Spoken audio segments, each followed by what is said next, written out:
Never let them tell you what you can't do. Gotta change your head.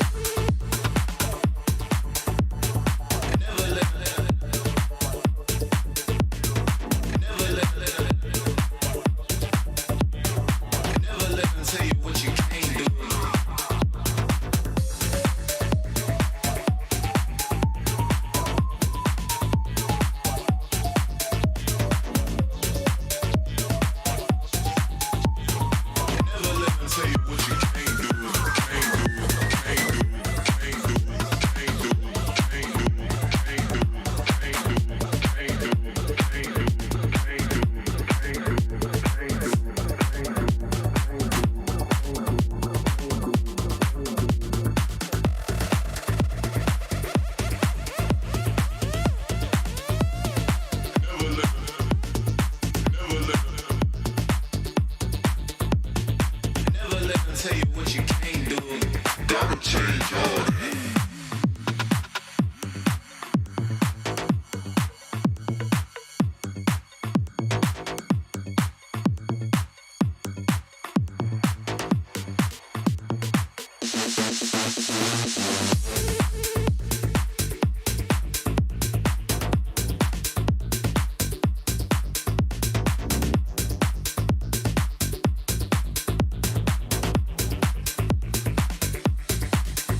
them tell you what you can't do. Gotta change your head.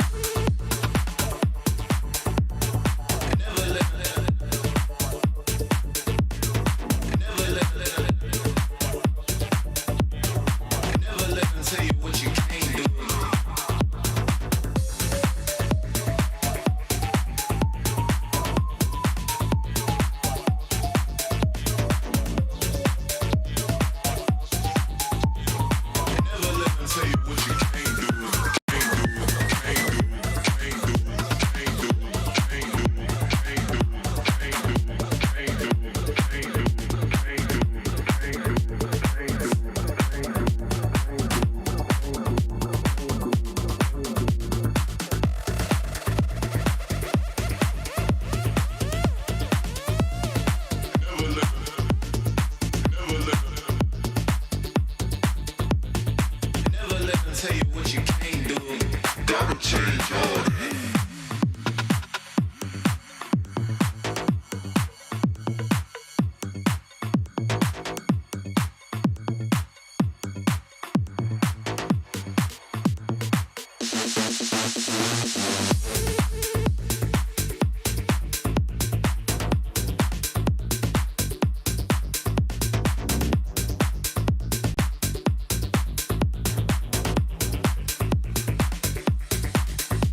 tell you what you can't do. Gotta change your ways.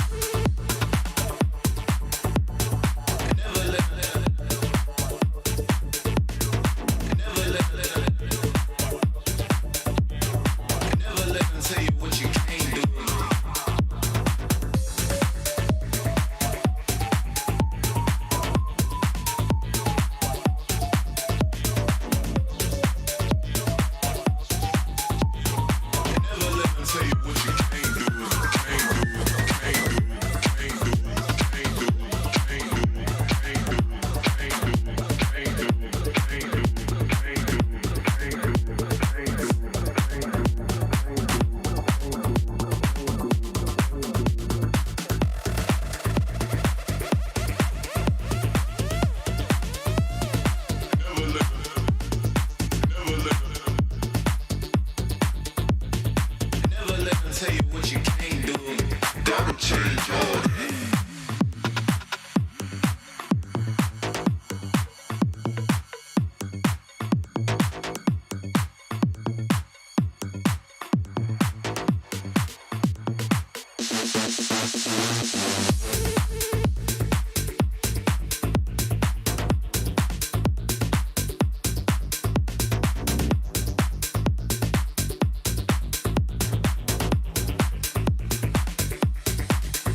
Kills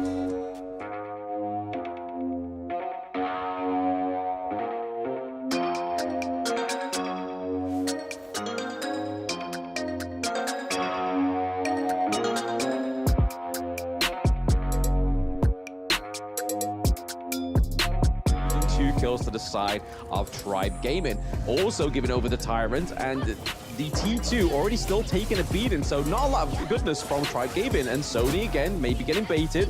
There it is. Yeah, he's looking to turn this around, but he's solo. He turns it around, and Petroni gets another kill. Infinite fastness when he's low, and he zips on out of there, and Petroni survives yet again. Yeah, the only way they've got dominance in terms of the gold lead is in that mid lane, but hey.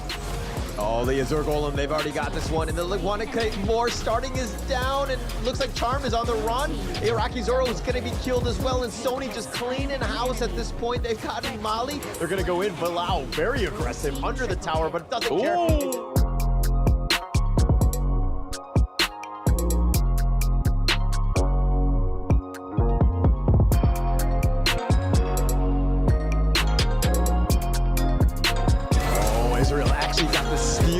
Smite, he's got the fast fingers, but he's in the heart of the enemy team. Now they're gonna go with Conductor Soul, just blown up Molly, and they've got Charm. And it looks like we're going in. Okay, yeah, there we go. Invincible Warrior coming through. We are seeing a little damage coming from the side of Osiris gaining a little damage. That's a bit of an understatement there. Double kill coming from the Kaiser as well. And there we go, win RG.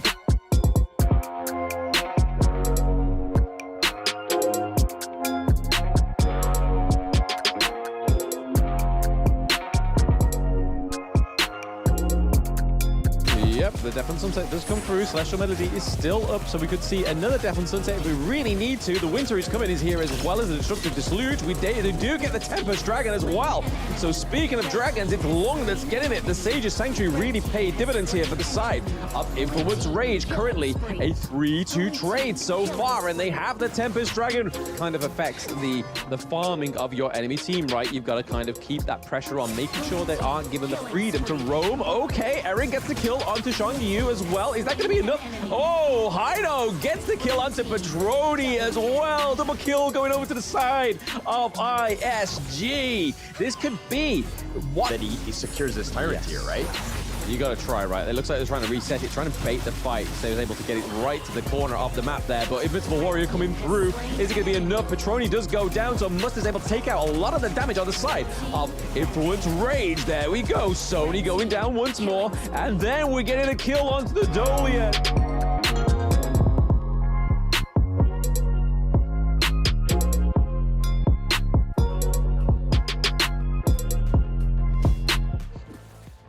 How's it going, everybody? Welcome to the Honor of Kings 2024 KC Plains America Regions. I am Blam, and with me today, as yesterday, the same Hola. How are you doing? I'm doing great. We had some great games yesterday. I think there was a bit of an upset in the sense of that last game going the distance. Osiris just barely pulling it out 2-1 over Influence Rage. And I'm excited about today because there's going to be some super good ones today, right, Blam?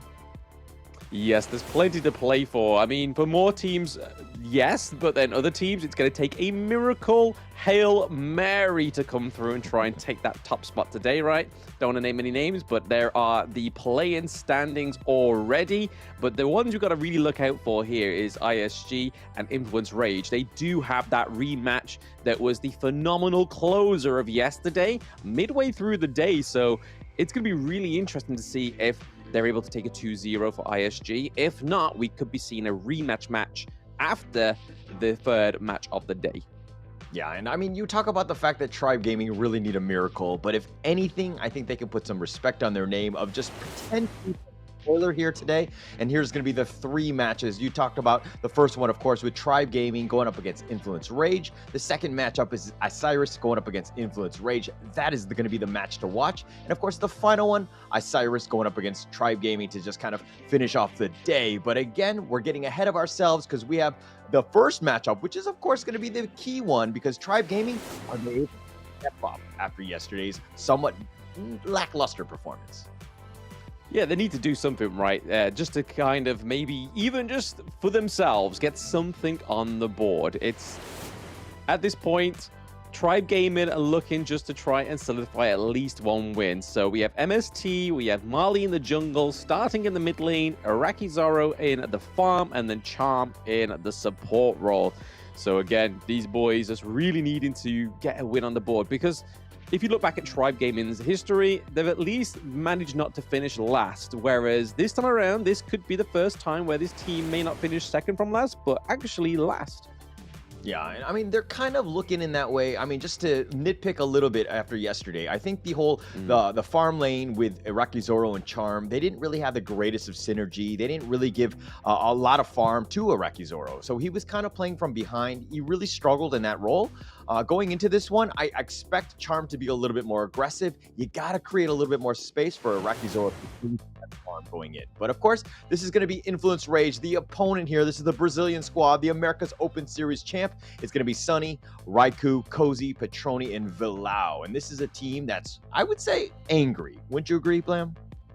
I mean, they influence Rage, right? So I suppose if they were maybe coy and be like, hey, we don't care what happens in this match, it'd be kind of doing the org a bit of a disservice, right? But hey, they definitely have smiley faces on them. But once they get in the gorge, they are focused, right? They hone in, they're able to control it. And that's the thing that Tribe Gaming really need to conquer, right? It's just the early game domination from Influence Rage. If they can manage to get over that, then maybe we will actually see a little dominance from Tribe Gaming. Yeah, and just baby steps, right? Tribe Gaming, just kind of, get yourself in a decent start. I think that that's the biggest one, because once you're behind, you lose a lot of motivation, the confidence goes down, and you kind of really struggle into this downward spiral almost. So going into this one, again, the first 3 to 5 minutes, super key for Tribe Gaming to really set the tone in this matchup. Yeah, and that ban pick phase really sets up the potential of that, right? Like, you need to start having some of these heroes that have a little bit more of an early game advantage, and just make sure that there is the calls that are happening on the game or within the matches need to be a little bit more sort of precise, right? Because yesterday we saw that there was evidence there that they weren't that precise, because there was some times where some of the members from Tribe Gaming would go in, and then all of a sudden 4 of them would dip out, and then 1 would die off, and then Influence Rage at that point kind of just opened up that wound and was able to kind of work in from that point at when Tribe Gaming are at a handicap. Yeah, and I mean, there was a lot of that. I mean, unfortunately, that did happen with Tribe Gaming quite a bit. There were a number of times where, to your point of just some of the members not really being on the same page. One was going in, the others were going out, and they were kind of going back and forth. But it's a situation where, hey, there needs to be one shot caller. Everybody needs to listen to him, no matter what it says. Like, if it's a bad decision, fine, but it's a bad decision together. We talk about it after the game, not during it. Yeah, absolutely. It's all about accountability, right? Like, if you're going to make a bad call and then it kind of costs you a match, but then at least you kind of took it all on the chin as a unit, and then the captain of the team or whoever shot called it can be like, hey, sorry guys, maybe we should do this next time. But it didn't seem like there was any of that. It was kind of just like, hey, I'm going to shot call, but if you don't want to come, that's fine. It's kind of an opt-in, opt-out kind of method they're going for right now on side of Tribe Gaming, which when you're going against someone like Influence Rage that pretty much always commit to a dive, especially when they've got the minion wave advantage in the lanes, or they're just a little bit ahead of goal, they're not scared to kind of take that leap of faith into the gorge. But speaking of leap of faith, we're getting into the BP right now, and Influence Rage banning out that Ming, really fearful of that Ming from the games against ISG. But then over to the side of Tribe, they take out the Dolia, which is good, right? Dolia came through one too many times against 2 of these teams. So banning out the Dolia, banning out the Lady Jen, I think is 2 great bans for the Cyber Tribe Gaming. Agreed. And I mean, to key on to this Influence Rage ban of the Ming, I think it's more PTSD. I don't think Tribe Gaming is really going to be wanting to play it, but I think Influencer is just like, oh, it just destroyed us last series against, Isurus, and I don't want to have to deal with that. So again, I think it's more of just like a reactive pick going to this. But again, it looks like Tribe Gaming sticking with their tried and true. They had the Ogren yesterday as well, but they're kind of backing it up with Sumbin, a nice little 1-2 combination. Yeah, I mean, we have the counter-engage capability from the Sunbin. We have the greatness of the Orgrim, but this comes down to, it's like with great power comes great responsibility, right? Orgren is that great power, but having the responsibility of make sure that you're able to maintain his itemization, that's the whole responsibility behind this hero. Like, just because you pick Orgren doesn't mean you are going to win, and we saw many cases of that yesterday. But the Lung pick coming through for Petroni is huge, and Bilal on the Zhongfei, again, even bigger pick. Yeah, and Influence Rage kind of let the Augurin, through almost in terms of the bans. They don't pick it up themselves. And they kind of are almost like baiting you to pick it. I mean, Tribe Gaming, again, picked it yesterday, did not have the greatest showing with it. So Influence Rage is like, okay, we have nothing to fear here. We know how to counter it. We have our own heroes. We have our own drafted synergies. So we can just beat you regardless of, a top tier hero that they might have.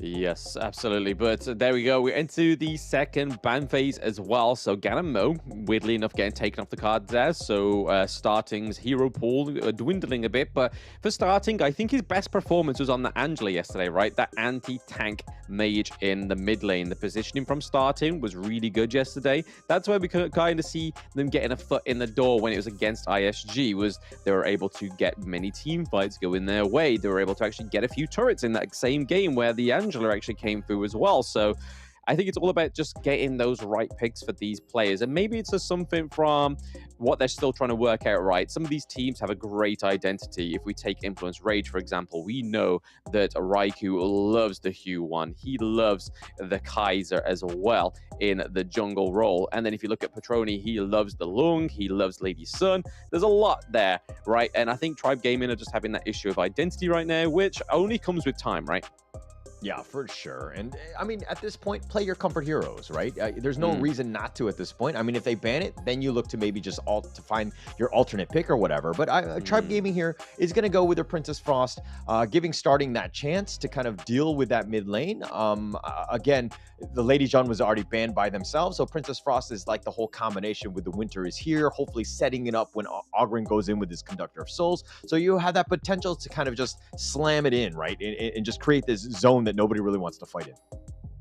Yeah, it's a good pick for against the Zhongfei, because Zhongfei, if you don't have anything that you can kind of use AoE-wise or a kind of counter-engage pick like the Sunbin, like the Princess Frost, the Zhongfei is just going to have that Unbridled Outrage and just lay the smack down. But looking over to the side of Influence Rage, they are going for the Charlotte. Sony loves this pick. And then in the mid lane, Cozy's getting the Suya pick, which, again, his whole thing is breaking that level limit cap, going to level 25, but then he's able to give it over to one of his fellow teammates.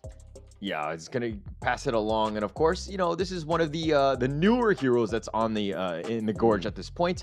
Definitely, the average age of that team just goes up exponentially because of him. But I think that he adds quite a bit into that mid lane. The Universal Law, quite good in terms of clearing out the mid lane. You're gonna create a lot of I would say push, and you have that potential for clear. So he kind of adds quite a lot, and plus that whole leveling up system that he's got just adds a whole nother dimension to the team. Yeah, it just means that if they're lacking something into that late game, or mid to late game, sorry, that they can kind of just give that over. The passiveness of either giving it to a assassin gets the attack speed, or if you give it over to the likes of Zhongfei, his overall health goes up as well. So it's all about trying to find out who fits it nicely with that literally level 25 ability. Yeah, and also I think that this is a good time to kind of, I mean, again, I haven't seen Influence Rage pull out the Zeo before. I think it's a good hero to kind of just play it, especially in the first one where it's not too risky at this point. It's still kind of like you can play around with it a bit and then test it on the, the international stage, so to speak. So again, it's kind of adding into the, hey, let's learn, let's see if this, this hero really fits into our draft strategies. Yeah, I mean, they may as well experiment, right? The way they played against Tribe Gaming yesterday went very well for them. So they know that they can kind of try these little new things like the Suya, but everything else seems very staple for the side of Influence Rage. They don't want to sort of come out of their comfort zone too much, just in case they give up a round, because they know how much these games mean to them. Because if they lost a round against Tribe Gaming, and then even if ISG take a 2-1, that means that ISG is still able to keep that first place spot. So again, there's still quite a lot riding on these rounds. If they drop a round, it's fatal for them. Yeah, I mean, that's definitely a case, but I think that Influence Rage are just going in with a lot of confidence, right? Just being able to, you got all of the other heroes that you want. I mean, Raikou on the Yuan, Sonny on the Charlotte, Petroni on the Loom. Like, you have so many of the other ones that are, like, very comfortable. Cozy might not be as comfortable in it, but again, I think that it's okay to experiment a little bit here. Yeah, I mean, we saw yesterday that Cozy gained quite a lot of MVPs within the play-ins against all the teams yesterday, so Tribe Gaming and ISG. So we know that Cozy can do whatever he wants to do. He's a very capable mage, but the winter is coming. Yeah, Winter is here, and it's just going to slow them down. Starting is not going to continue walking into that one. He's just going to kind of back off at this point. But look at the... Okay, let's talk a little bit the Guan Yu and the... of course, it's MTS, Sonny on Charlotte. What do you think of this matchup in the top lane? Well, with Guan Yu, right, he needs to have a lot of lane dominance before he can actually go and help his other teammates, right? So we can kind of see here that he's able to sort of negate that clash lane. It's pretty much even Stevens right now, and he's gone for the rotation into the mid lane. But again, you have to make sure that you can maintain that, right? So macro plays and macro awareness has to be at an all-time high. Yeah, for sure. And I mean, it's one of those moments where if Sonny decides to roam at any point, I mean, MTS can just push the lane and just make it really uncomfortable for Sony to even come back in this one. But if we're looking at the net worth alone, a little bit of a lead for Sony. So he's been doing well. Guan Yu, MTS right now on the roam into the mid lane, potentially at least looking to just skirmish here.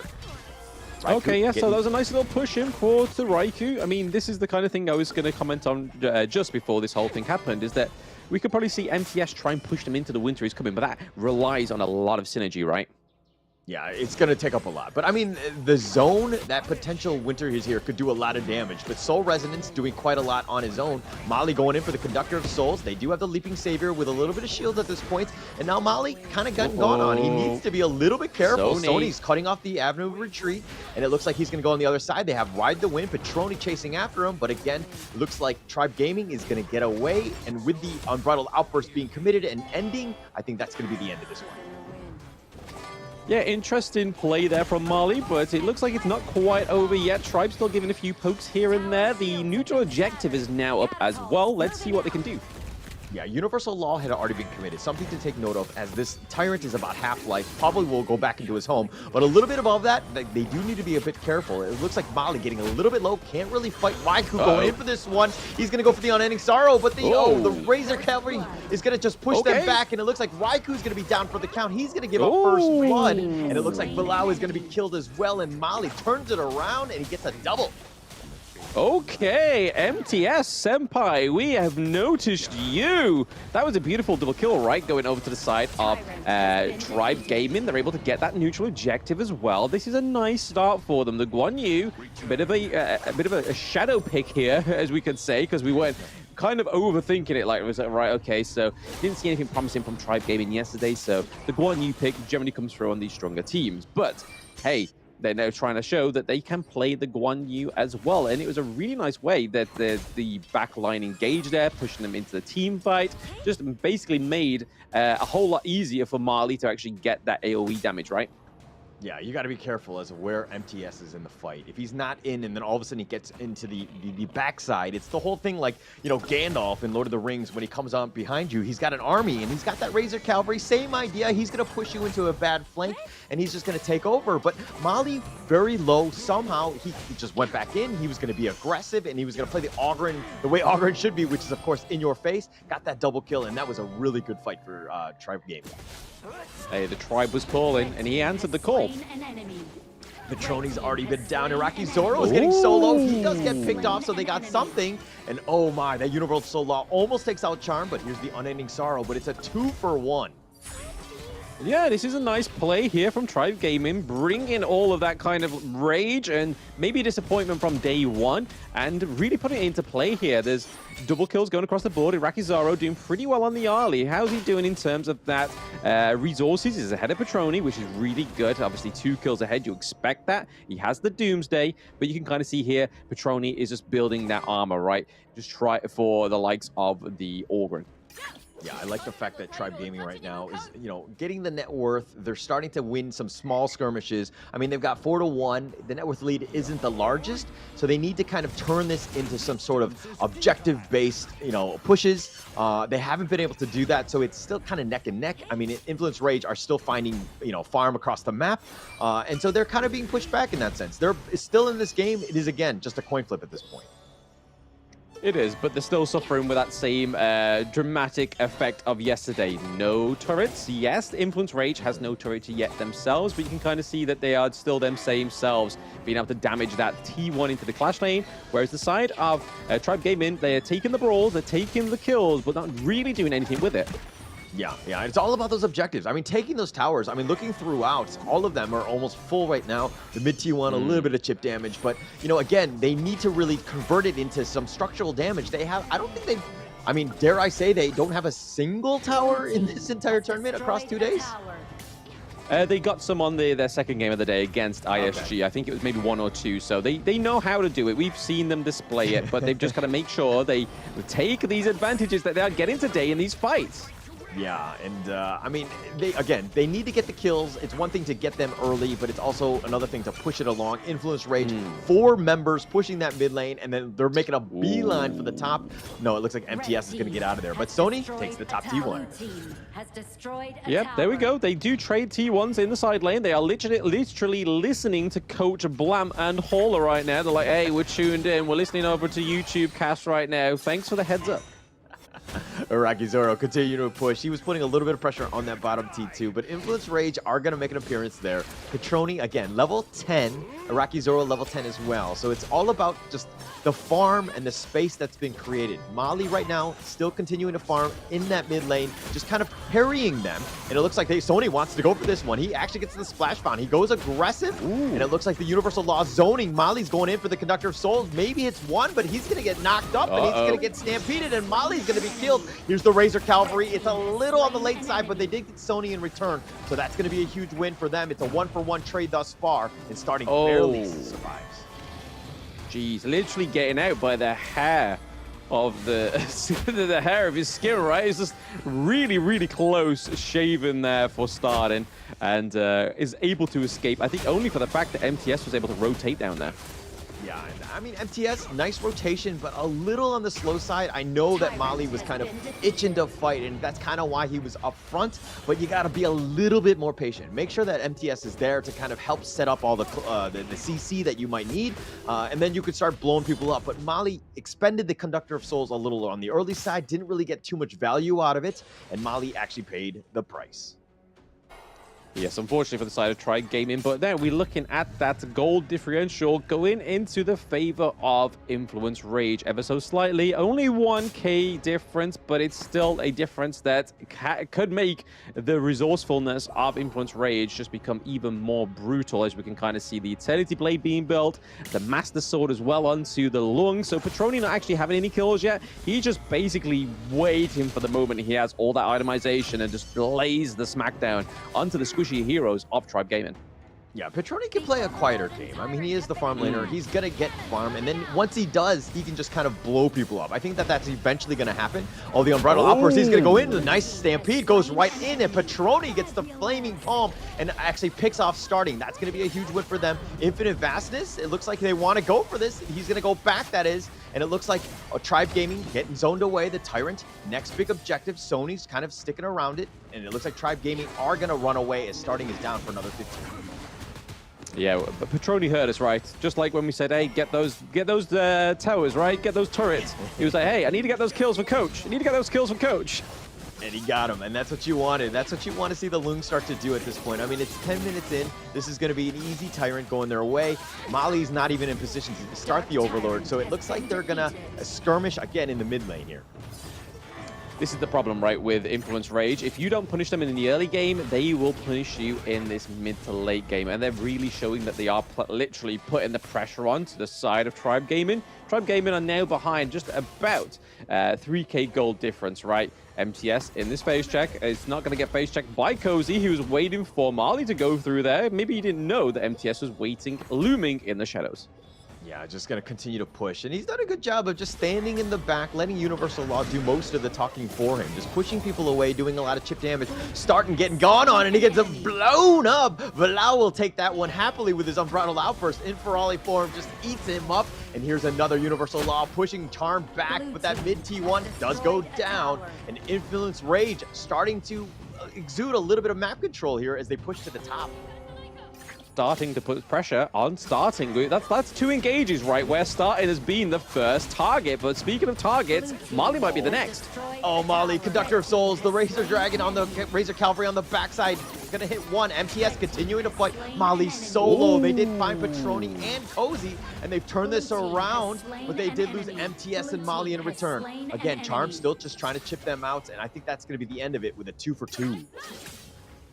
2-for-2 trade, right? I mean, we needed to see these trades before those T2 started falling, but hey, you can't control the pace of the game if you don't have the control of the match. Whereas you kind of see now that Influence Rage has influenced that control for themselves by taking that Shadow Tyrant, able to get that extra damage, able to get the lightning effect onto their abilities as well. But now it's kind of punishing for the side of Tribe Gaming. They need to take these trades, but if they get into this late game, they've really got to do things with these positives or even neutral trades, right? When you know you are down 2 and the enemy's down 2, you've got to kind of try and find a little bit of an advantage in these lanes.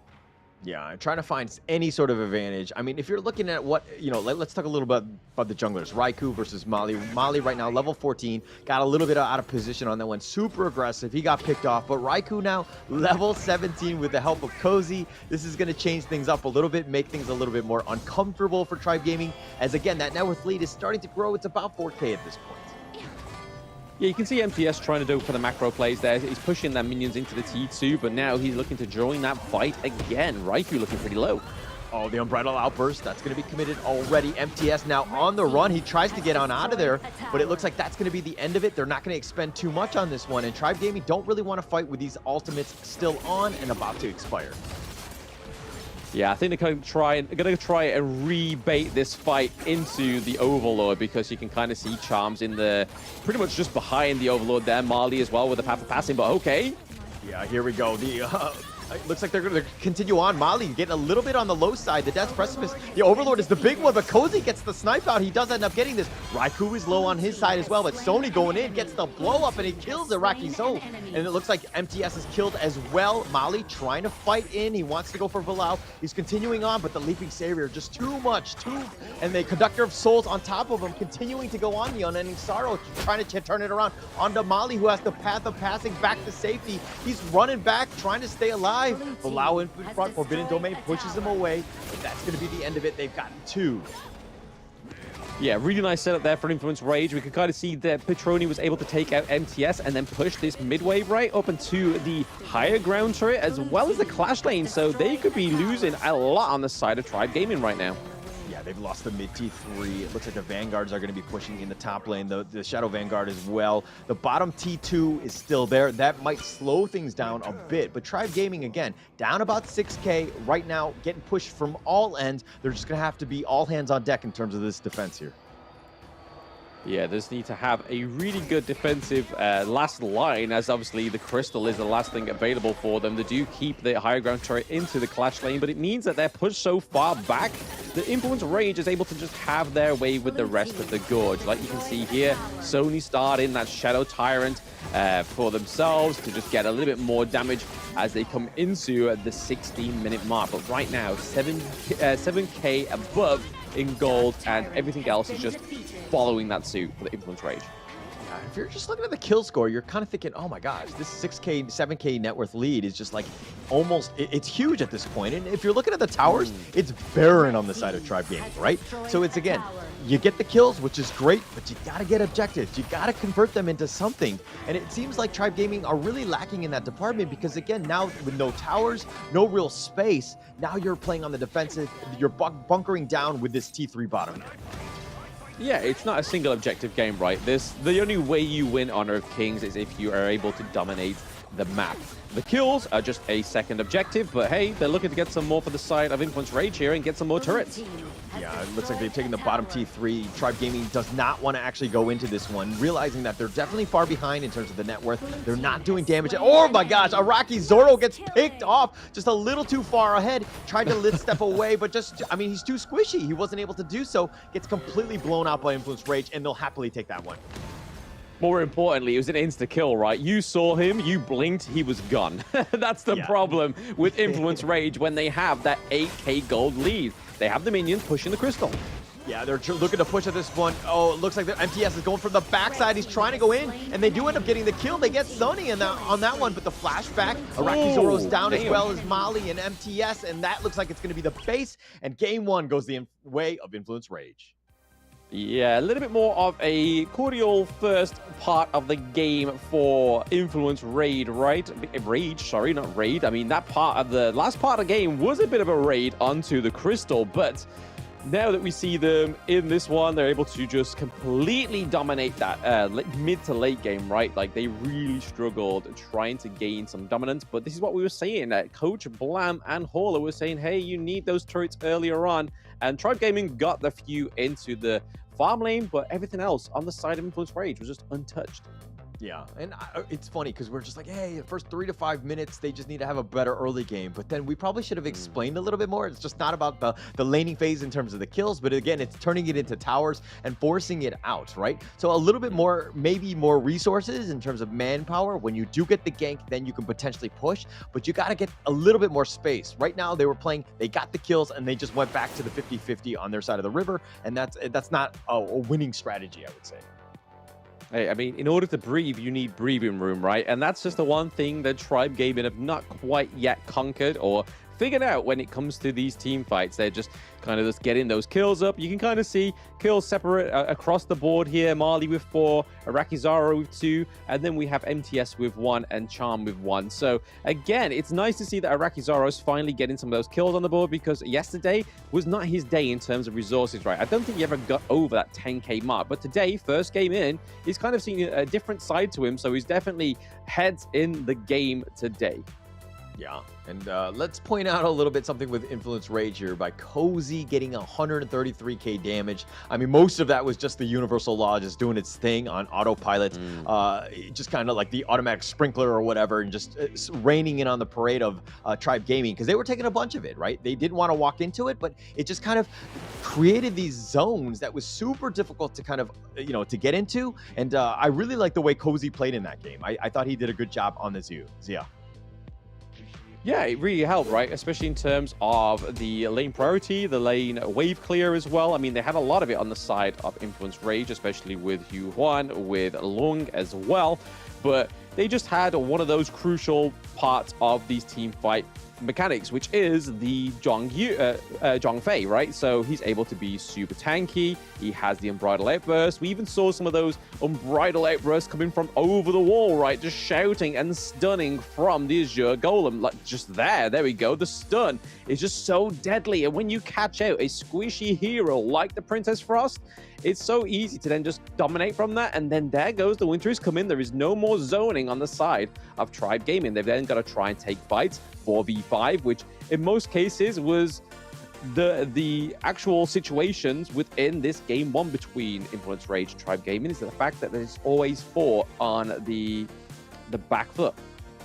Yeah, on the back foot. I mean, MTS was trying to get the flank, but I felt like the initiations were always initiated by Influence Rage. Like, they would start the fight, and then Tribe Gaming would be reactive. I felt like if Tribe Gaming again tried to start the fight themselves, I think they would have had a much better chance. But again, let's talk a little bit about this MVP here. Raikou, 129,000 damage, 2-1-9. Again, just the survivability. He was just on point throughout that game. Yeah, I mean, we bigged up this player yesterday, right? When we saw him in the Open Series, and we're seeing him today. He is one of those jungle titans from the Brazilian region. And Like you said there, 129k damage, only 2 kills though. Really just shows the efforts and the utility of this Hugh Huan. She can deal a lot of damage in a huge area of effect, and then just open it up for picks like the Lung, which is where you really want to be pooling those resources over. But speaking of pooling resources, the teams are just going to take a little bit more of a break before they get into game 2, so they can pool their own resources, think about that game 1, and see if they can take a game 2 victory. Don't go anywhere, chat. We'll see you soon.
The meteors that fell from Zephyr was a mysterious substance temporarily named Amber. In fields such as biomedicine, it may bring hope for post-disaster reconstruction.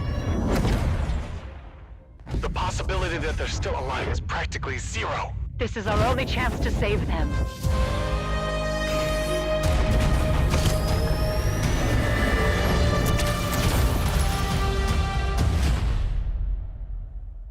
Doctor, we received a weak signal from Zephyr for the first time. Zephyr! Rescue!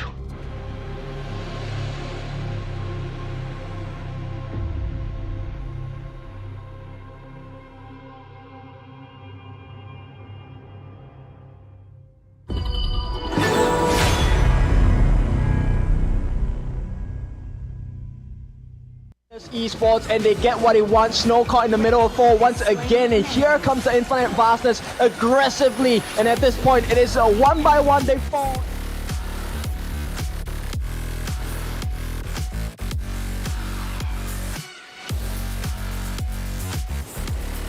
Duel to death. He kills Kakarot right away. He wants to go for more. He's chasing after them with the Rhinoras jumps in once again, will not survive the fight. A Vanguard, Suits, they fall, and his influence for Rage.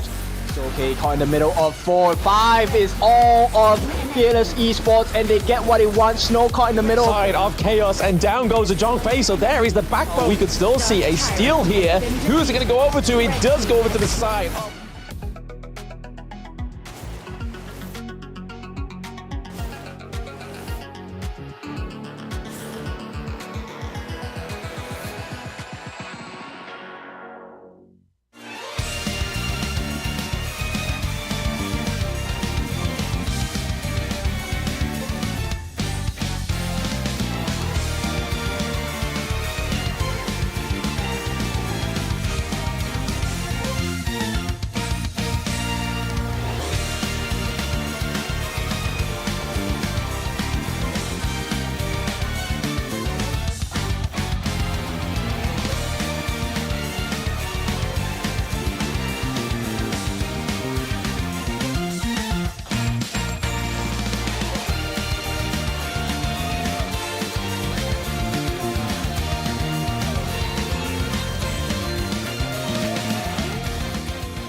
Hello everybody and welcome back to the 2024 Honor of Kings Championship play-ins. It is the American Regional Finals. We just saw that Tribe Gaming lost the first game against Influence Rage. Can they do what they need to do in game 2 to take a victory from them? I mean, we saw some growth, right? Like the team is much better than they were as of yesterday. So the strategy and some of the changes that they made have been positive. That's a good thing, right? We want to see teams on the upward trend. I think that that was a good game for them in that sense. But again, I think it's more of that like early to mid transition phase where they're kind of struggling now. And they need to figure that one out. And they need to figure it out very soon because the fact, of course, game 2 is going to happen. It's going to start right away to get yourself in it. Now, if you're going to be, again, let's go into the coach's hat again. Blam, if you're going to be coach, what are you telling Tribe Gaming? I mean, the one thing that we were speaking about in the last game, right, is that they're able to take these positive trades in the early game, but it's then about taking those objectives as well. So unfortunately for Tribe Gaming, in the majority of the games that they've already played, they haven't able to actually get anything positive out of these team fights with the turrets, with either the neutral objectives as well. Really struggled with claiming those. So it's just all about trying to gain some more dominance on the Gorge. Yeah, and helping them out. I think that that's the biggest thing. I think when you play games that might not be MOBA, mind you, these guys are definitely veterans of the MOBA scene. I don't want to undersell that, but I think that, you know, other players who might not be familiar with MOBAs, this is more of a, hey, actually the game is about objectives and, you know, taking down the base, and it's less about kills. And I think that people really need to understand that because, again, you can get your kills and you can get bloodthirsty, but if you're not killing the towers at the end of the day, you're really not going to win very many games. I mean, it's evident, right? You don't even have to look at a KPL game to notice that kills don't mean everything. Because if you look at something like now Black Shrew Esports that was LGD Malaysia, they were all about getting the resources in the early game, making sure that they had those side lanes secured. And then once they had those things down, the kills came with ease. It was just kind of like the only time you should be looking for kills is if it's an obstacle in the way of the objective you're going for, right? If there is a turret that's standing and there's 3 people under it, you're like, hey guys, move out of the way or you're gonna die and we're gonna take you T2. Yeah. I mean, yeah, it's a byproduct more than anything else. Just play positionally well, get inside, and then get that collateral damage of all those kills and kind of just pad those stats, so to speak. But I do think that it's going to be super important, right? I think that, you know, if teams are coached in the way of just being like, again, just super crisp with their movements and their positioning, I think teams will have a much more higher success rate, I would say, in most of these games. Absolutely. I mean, even the positioning of starting, especially towards the beginning part of the game, was really good. But then Influence Rage found a way in, especially with the Zhongfei, right? Like we commented on the post-game highlights that when that Unbridled Outrage came through over the wall and stunned starting, it was basically an open door for them to just go in, take down the Princess Frost, which really takes away a lot of Tribe Gaming's area of effect damage and also zoning potential. But we're looking like Influence Rage is picking up the Chow. Will it be in the mid lane for Cozy, or will Valau pick it up into the support role? Yeah, and I mean, if you're going to pick it first like this one, it's great because it's flexible in the sense of, you know, see what the enemy's thrown at you, and then you can kind of change things up depending on the lane matchup, right? So you set yourself up for success. Again, having multiple teammates that can play the same hero can actually add quite a lot of value because, again, you can play it in different roles, and it really helps the team. Yeah, I mean, the siege mechanics that come through for the Chow, now the fact that the Sunbin's been locked in, we know for a fact it is going to be in the mid lane for Cozy. So if the Chow gets left unchecked, she's able to take turrets pretty easy, right? Like with the movement speed increase, but then also just being able to bring everybody in with the Eye of the Whirlpool to try and just take down a turret. When you think everything's going Cozy on one side of the map, Cozy is at the other side of the map, bringing everybody else through the teleport and taking your turrets. Yeah, it's definitely going to help out. I think it's going to be super annoying to deal with. I think the pairing needs to be on point so that you have that potential tower damage dealing hero that complements the Fooz or the Elaine. One of those two can kind of do that. Obviously, other heroes can do it as well, but I think that you want somebody to kind of just help out and just sync it up, because if you have a nice little combination, it's almost like a guerrilla squad with only 2 members kind of doing it, and you can kind of do a lot of damage. Absolutely. I mean, we're seeing that Mai Shiranui. Speaking of damage, Mai Shiranui coming through for starting on Tribe Gaming. A little bit more different to what we've seen him on before, right? We've always seen him on the Angela, the Princess Frost, the Lady Jen when we finally actually get it through the ban phase. But I don't think we've seen him on the Mai Shiranui. He may have played it yesterday, but actually, yes, first game of the day he played it yesterday against Influence Rage. So it's going to be interesting to see how he navigates it this time around because, again, with Ali, with Mai Shiranui, that's a lot of resource pooling for these two heroes. You've got to now try and put a jungle into the mix that isn't going to take as much resources, right? Yeah, my only concern with the Mai is that it's like a burst potential hero, and Da Xiao, assuming, you know, Cozy in the mid lane is able to hit those Sea of Fates, or Sumbin gets him out, or Yuan with the Unending Sorrow, it kind of can basically stifle what she wants to do, and it makes it more difficult. Because, again, Mai, very glass cannon, very mobile, high burst, a lot of good things in terms of just being aggressive, but you know, Influence Rage, their lineup right now is more of a sustain type of lineup that has like multiple phases in a team fight, and it's kind of more difficult to fight. So again, it really comes back to starting. Is he able to get the kills or not in the early seconds of those team fights? I mean, Influence Rage calling out their comp pretty quick there towards the end, because Doom would have been the perfect thing for the jungle, right? He doesn't need as much resources. He's very tanky from the get-go. He has a lot of base attack damage as well. So that would have been a perfect matchup into that jungle. But now they've got to try and think of something else, because even if they go with the Kaiser, Kaiser doesn't have that same kind of privilege as the Doom pick does. Kaiser needs those itemizations. He needs all that jungle for himself. So if you start cutting off and putting into Kaiser's resource pool, it's then going to affect your jungle's ability to be aggressive, especially setting up these engages, because they're going to need a tank in the jungle, right? And right now, like you said, with the burst, once these two heroes have taken off, it's kind of like, where's the damage going to come from Tribe, right? Yeah, and I mean, okay, I think that it's going to really come down to Mai and Arlie just blowing people up to kind of start things off. I think Dharma is pretty good here with the Truth, potentially knocking people out of the Da Xiao Sea of Fate. That could be an interesting matchup to watch in those team fights. But the Byron pick up here, again, just very tanky, somebody who's going to be up front, and it complements very well with Sumbin with that time flux, just letting him run at you, and it just, you know, this guy with this giant club is chasing you, kind of scary on the side of Tribe. Oh, yeah. I mean, with it being Sony picking up the Byron as well, that's pretty huge. We've seen him on the Byron plenty of times, especially within the Open Series. He gets that kind of backdoor flank onto the enemy team. There it is. I called it the Kaiser. The Kaiser was the only other option they had in that jungle, right? But again, it's still going to sacrifice a lot of Kaiser's jungle and Kaiser's resources. He's not going to be able to take that mid lane wave here and there that he needs to kind of keep ahead of Raikou. So they've really put Tribe Gaming in a interesting spot, especially taking that Dune off the table. Yeah, it looks like Tribe Gaming's lineup kind of on the greedier side. Everybody needs their farm to really contribute. Obviously not the roamer with Zhang Fei, with Charm that is, but I think everyone else definitely needs to go for it. So you really don't have that funnel where you can be like, oh, I'll just give it all to the Mai, let her get all the items and just, again, blow people up. It's not as easy. So again, it really comes back to the laning phase of people just trying to get their own farm on their own.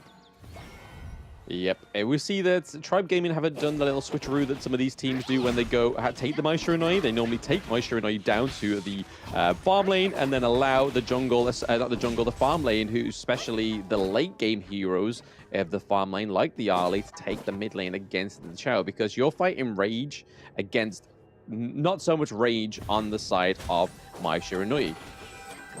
I mean, starting right now, I think is doing a good job. I think this is one of those things where, you know, they're just comfortable in the mid lane, right?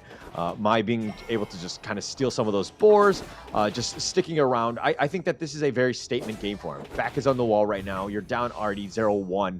This is pretty much all it is, right? So if you're a mid laner, or you're Iraqi Zoro, you're the farm laner, you gotta take this upon yourself and be like, hey, I want to carry this game. Let's win it for myself and the team.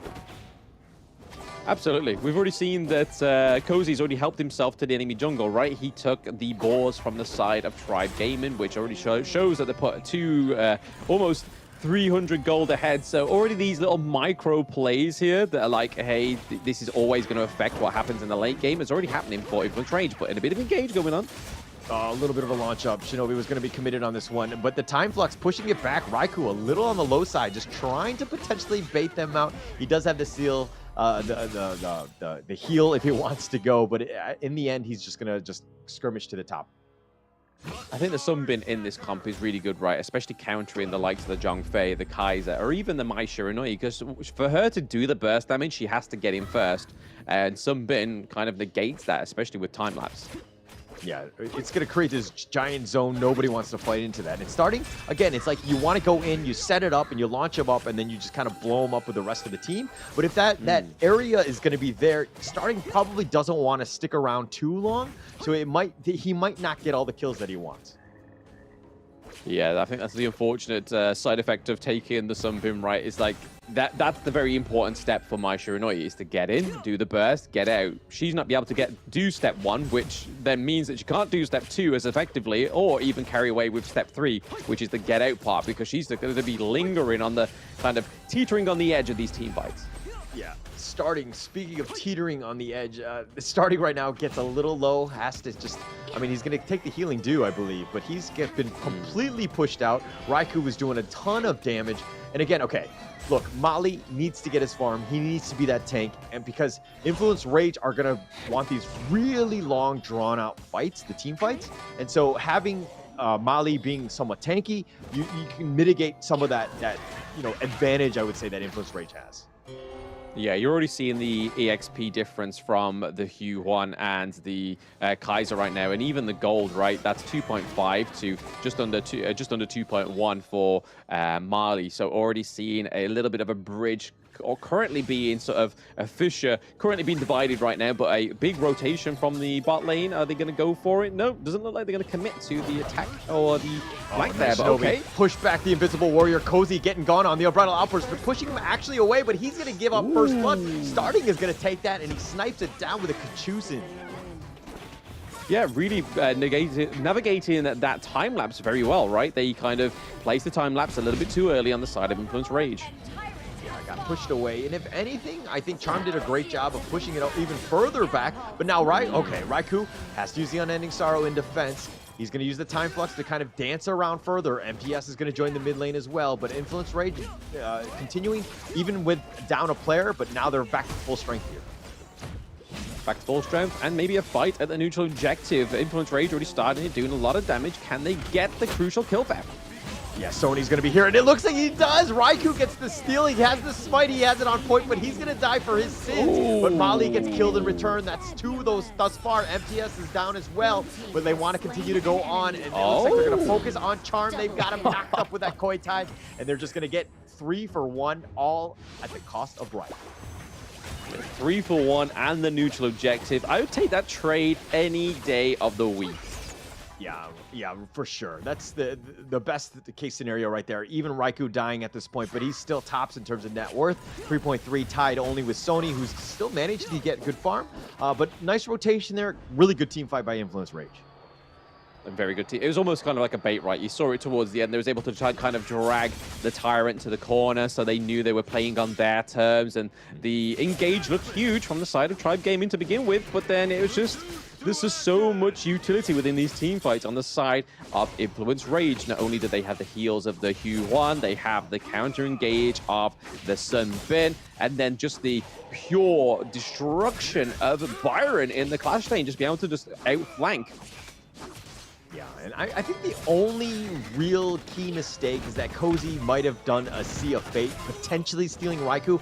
Obviously, you have to have the perfect play, but again, this is one of those things where we're nitpicking, right? You got an A- on the test. I want you to get an A+, and the way you can do that is by Cozy just doing a couple, other things with that Sea of Fate. Yeah, it's all about playing smarter, not harder, right? You've got to just make sure that you've got to place these things at the right time, at the right moment, but that takes a lot.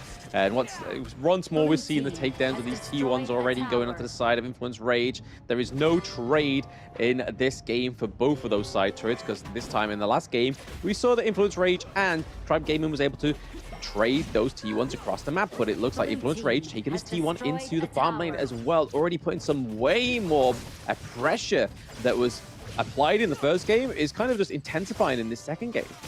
Yeah, forcing it out, playing it out, but the Umbrella Outburst going to push them away. I think Raikou ended up getting this, but Mali's looking to turn this up. He does have the Invincible Warrior, and then the Unending Sorrow in return. They've gotten starting. They start this off with a great fight. He goes down, but Sony's going to be killed in return. Bilao and Kozy, Raikou line them up, and it looks like they're trading left and right. It's a 4 for 3 in favor of Tribal Gaming.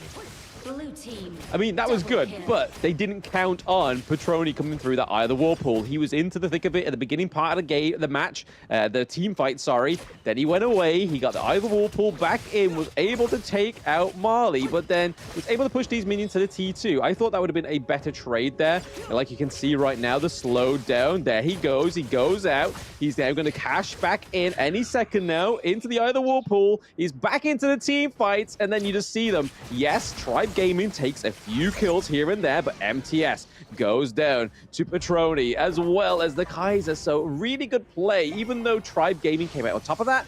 For Influence Rage to compose that as well as they did was a really good counter engage. Good counter engage. And MTS, I mean, getting the triple definitely helped out. He got left on an island in that sense where, you know, Charm let him go. You know, they were like, okay, we can't really continue fighting because they're just so low themselves. So all in all, not the worst thing. Tribal Gaming right now, sticking it to Influence Rage right now. And now they're putting pressure on that mid T1. Okay. Really great. That's a good move. That's what we want to see more of from Tribal Gaming. And out of all the T1s, right, that mid T1, that's very crucial for any kind of team. Yes, we're seeing that Influence Rage are ahead by 2k gold, almost 3k now, but it's still the difference what they can make going into the late game. They're trying to steal the Azure Golem from Tribe Gaming. Oh, the Unending Sorrow already been committed. It looks like they've got the pick off. Mali stuck around a little too long, just gets hit with the last shot. And it looks like the rest of them are going to be on their way. They're going to run away from this one. But Influence Rage get the pick off, and they invade the enemy jungle. That's what you had wanted. This is the consequence of Petroni getting that triple kill in that last team fight, right? He was like, last time we saw the scoreboard, he was 6.4. Now he's 7.3 to Arlie's 5k. So that's where the 2k gold difference is coming from, right? It's just Petroni. When you think about that, when you see the Spark Forge there again, when you see the Doomsday come through, this is where Derenji starts to shine. Yeah, for sure. And this is, I think, a little bit of an issue by Tribe Gaming. When the team fights are happening, you got to find out where Petroni is. You got to figure out how to just stop him because he's the one that's doing all the damage on the backside. He's surviving because you're not prioritizing him. You got to target him out. You got to isolate him. You got to get the pick off on him. He should be the #1 target by a Rocky Zero, and as well as starting here. I mean, being Derenji doesn't make it easy though, right? Because he has the cleanse, he has the CC from the ultimate as well. So any kind of engage, especially if it's a 1v1, he can maybe get out of there. And now that he's stacked to the 9s with the Crimson Golem buff as well, he's going to be doing a lot of damage, but Sony may be in trouble. Yeah, but I mean, for the record, I never said it was easy. But this is what they should be doing in terms of prioritization, right? I think it will really help them in most of the team fights moving forward, right? Yes, absolutely. You're right there. The Succubus Cloak coming through for the Hue 1 just to try and negate the magical damage from the Mai Shiranui. Because it's getting a little bit too much for Raikou, it seems. That is, if there's any kind of symbol that the Mai Shiranui is getting a bit too much for you, it's definitely the Succubus Cloak. Yeah, Invincible Warrior used in return. Mali did not really want to fight this one, but now he's on the run. He's been slowed down with the time bomb. He decides to go in, but he gets killed. He got caught out of position. Iraqi Zero is just barely... No, he's going to get sniped in the end. He gets killed. Bilal will take credit for this. Charm is down for the count as well. And they've got 4 members thus far. Make that 5, and they will take the 8. They will take the mid T2, and they will start marching into the base. That's the slippery of effect of Sunbeam, right? You just lay down that ability, and then you're just a ticking time bomb. You're like, yes, I get out. It's like, no, the clock strikes 1, and you go down. You're like, oh man, I thought I got away scot-free. But hey, game 2 going over to Influence Rage, taking another 2-0 over Tribe Gaming.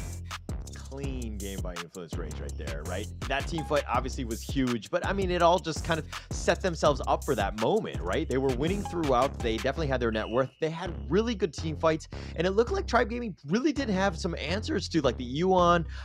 You know, they were kind of struggling, just trying to get things going. They couldn't find how to find Petroni on the DRNJ. It was just a tough situation for Tribe. Yeah, I mean, it's promising, right? Already the improvements we saw from yesterday to today is a good example of what's to come for Tribe Gaming, right? They just need to kind of take these losses on the chin and just make something of it. And that's the whole thing of Honor of Kings. There's always going to be a loser, but it depends on what you do with the loser mentality. Do you learn from it, or do you let it get the best of you? Yeah, and I mean, we've seen even the other squads in the other regions just really not have a great season one and qualifiers and all that, but they really stepped up now. They're definitely improving. We're seeing it, right before our eyes. Even Tribe Gaming had a much better day 2 over day 1, so we're seeing the growth, but just not quick enough and just not, good enough, dare I say, going into this play-in here. I think that's an invite for any of Tribe Gaming to 1v1 Hauler. He's saying, hey, it may not just be good enough, but no, I completely understand your sentiment there, to be honest, mate. It's a hard game. It's a very quick environment where you have to become better, right? And you can kind of see here Arakizaro not having a better game as he did in game 1, going over that 10k. The game didn't even go for as longer, right? Influence Ray just found a great team comp to go against Tribe's team comp, which they managed to stunt in the BP draft, right? They were able to take the Dune out, which would have been a great pick into what Tribe Gaming had there, but they caught that out in that ban phase. Yeah, I really think it comes back to that draft. I mean, they sensed it out. You're absolutely right in the sense of the Dune really complementing what they wanted to have done. Tribe Gaming, that is. And not getting it. And I think Mali was kind of caught off guard a bit because it didn't seem like he was too comfortable on the Mali. I mean, he got out of position a couple times, which could be any hero, but he was 1-4-1, not the greatest of stats. But look, this was pretty much the Influence Rage show. Look at that gold graph, just dipped in their favor the entire way because again, they were just had the lead and they knew how to close this game out.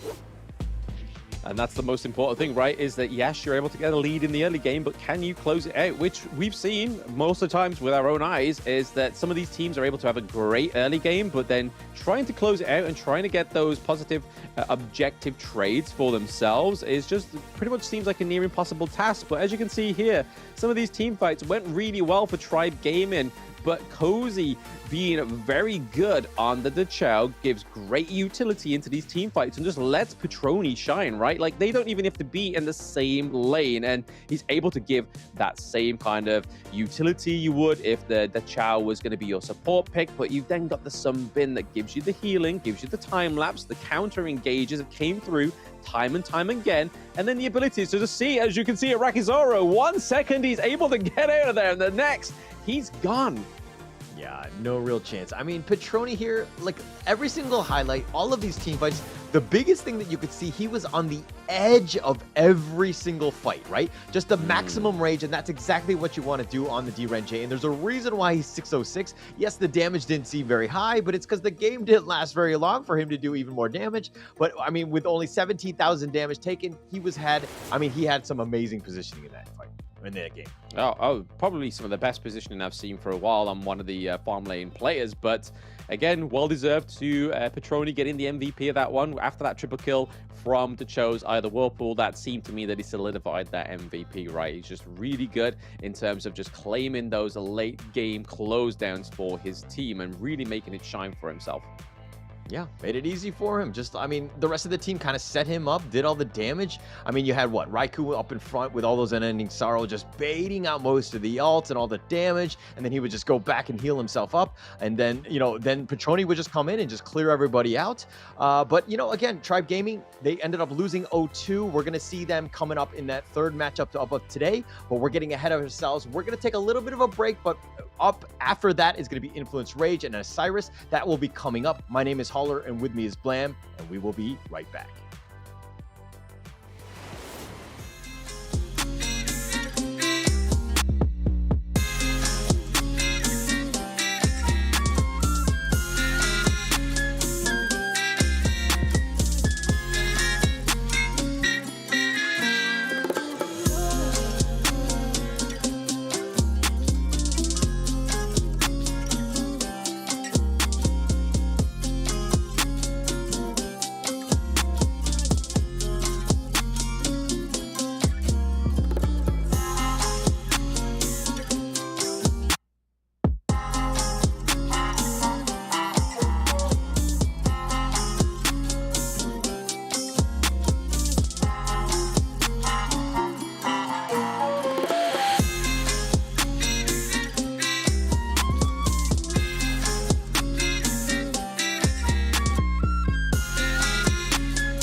Never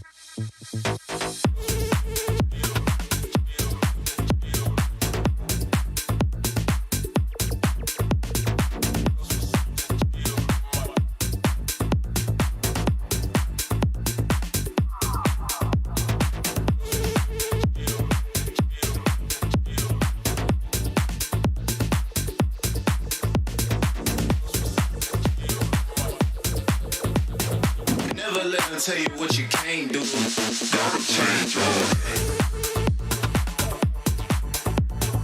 Never let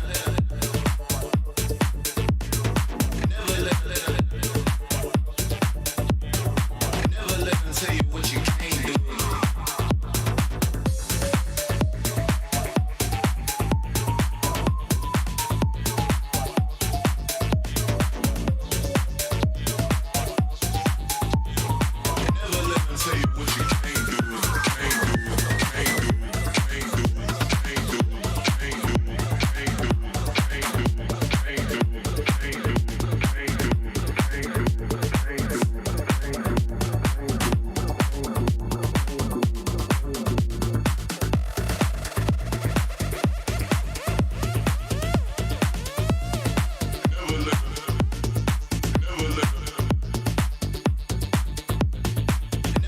Tell you what you can't do.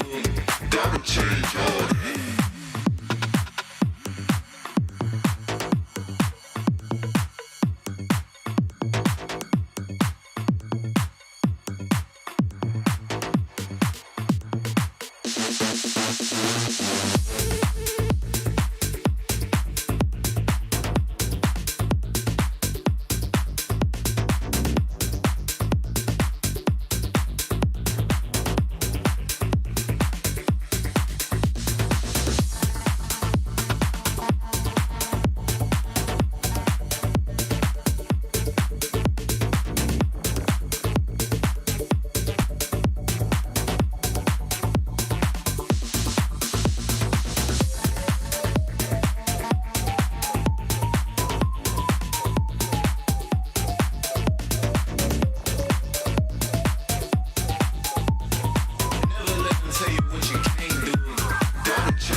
tell you what you can't do. Gotta change your head.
Never let them tell you what you can't do. Gotta change your way. Never let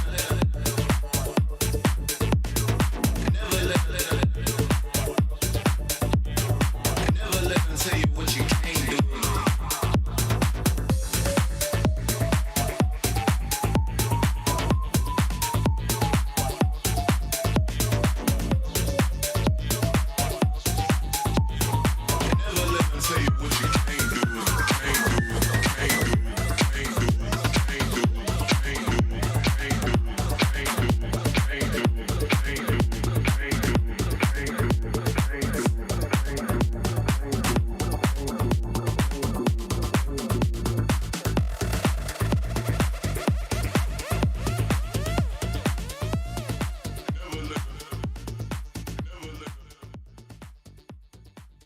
Esports, and they get what they want. Snow caught in the middle of 4 once again, and here comes the Infinite Vastness aggressively, and at this point it is a 1-by-1 they fall.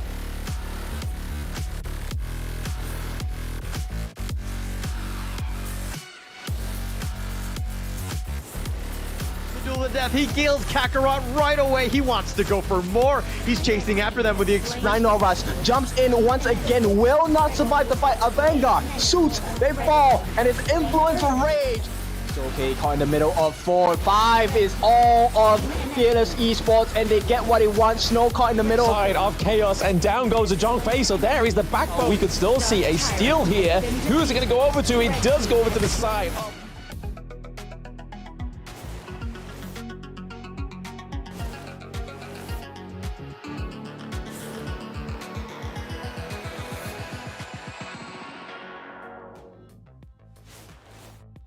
Welcome back after that break between game 1 and the next matchup. Sorry, the match 1 and match 2, not games. Let's get the semantics correct. I am Blam, and with me is Hauler. We'll be getting into what was probably the best match of yesterday, but the rematch. So this match 2 is really like what's holding everything on the line here for both ISG and Influence Rage. Influence Rage may have eased up a little bit from that match 1. Let's see if ISG can do it. Yeah, I mean, okay, here's the thing. This is the rematch. Isurus actually took him out. Influence Rage, they took it 2-1. It's going to be super important right here. For Influence Rage, if they want to have a chance, they could potentially just 2-0 them and take the lead over Isurus. I mean, if it goes to 2-1, we might actually get a tiebreaker, and that could be interesting. And like obviously, that could be after the third matchup of the day. But again, we're going to be in the second one. This is going to be Isurus Gaming versus Influence Rage. And that third matchup, which could be important, Isurus Gaming going up against Tribe Gaming one last time. Could potentially Tribe Gaming play spoiler? We're going to have to find out here. Yes, almost closing at the day, and obviously starting up the day. That's 2 huge pressures, right, for Tribe Gaming, and also trying to perform on top of that. But where all this sits is definitely at Isurus Gaming's feet and Influence Rage as well. Influence Rage obviously having to battle all the way to the Open Series just to get here. And then Isurus Gaming, they've just started in Abu Dhabi. They're like, right, okay, we've scrimmed with this team. It's a little bit of a new team, and this is the Isurus roster so far. It is Muster in the Clash lane, Azriel in the jungle, Mingichi in the mid lane, sorry. We have Windar J in the farm lane, and then we have Kaput in the support role. So again, we saw these guys play yesterday. Let's see if they can maintain that hype. Yeah, I mean, they had a bunch of hype in that series. They won, what, game 2 and 3, so they really got that, you know, they started to hit the ground running after that first loss that they had. Influence Rage really stuck it to them. Now, how does Influence Rage strike back? Obviously, they had that first series that, you know, they were kind of changing or trying out some of the new heroes. But again, let's talk about Influence Rage here. Sony, Raikou, Cozy, Petroni, and Villau, no strangers here to the Americas play-in. They've played well thus far, but are they able to take on Isurus coming up here?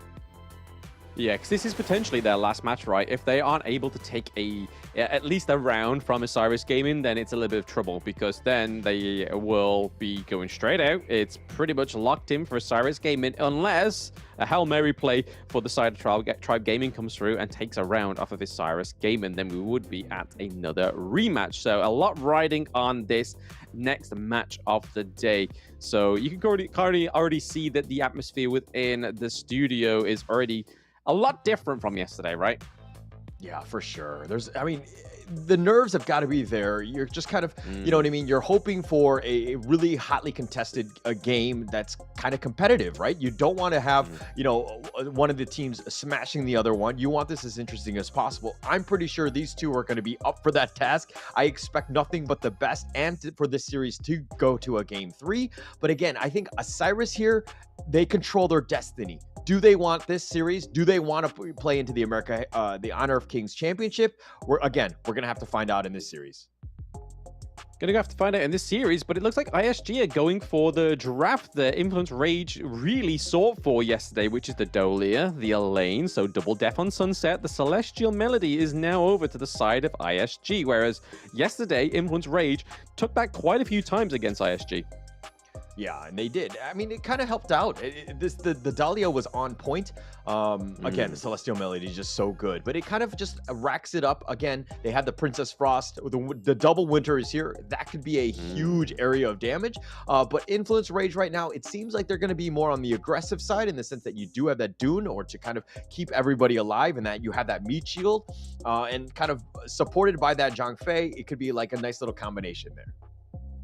Yeah, you do see that Influence Rage do ban out the Kaiser. They don't want to go against it like they used it yesterday with the Dolia, because again, that double Invincible Warrior, even though ISG was able to overcome the Invincible Warrior, it's a hard task nonetheless, and they do ban out the Orgrin as well.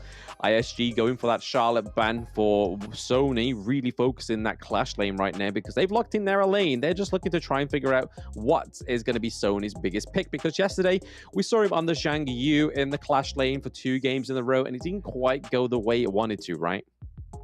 It didn't go, I mean, not the right way. I don't know if it was a draft issue or it was just execution.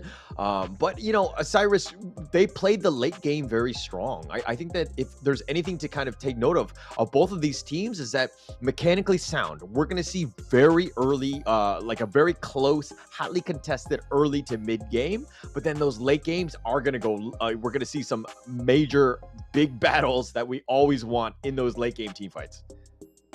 Yeah, that's if Isurus Gaming allow Influence Rage from that first game to get through to that point, right? I mean, looking into the Clash lane, they could go for the Mayeen. They are locking in the Ali, because that has not been banned just yet. So Petroni on the Ali means that obviously, I was about to say Lung was still available, but Petroni wasn't going for it. But that's the first ban of the match. So yes, the Ali is going to be the one to go for. Maybe we'll see the Ho Yi come through for Isurus Gaming, that double blazing sun arrow. But it is going to be Nazar coming through in the jungle. Interesting. It's another way to kind of get onto Arlie and the Lady Jean in the back line. I think Influence Rage right now, I mean, if we're talking about Vilao and of course Raikou, both of these guys need to ensure that they don't overextend, because their back line could be vulnerable. But Isurus Gaming ending their draft with the Fang, your thoughts on that one, Blam? I mean, if I'm just going to tune my inner Kin, I will just be screaming and shouting. We know that Kin is a Fang stan, but hey, I mean, it's good, right? It's able to do a lot of damage. It's able to work on these tanks very well. You're able to have a get out of jail card as well, especially with that role. But it's not only an escapability tool, it also damages those that you have.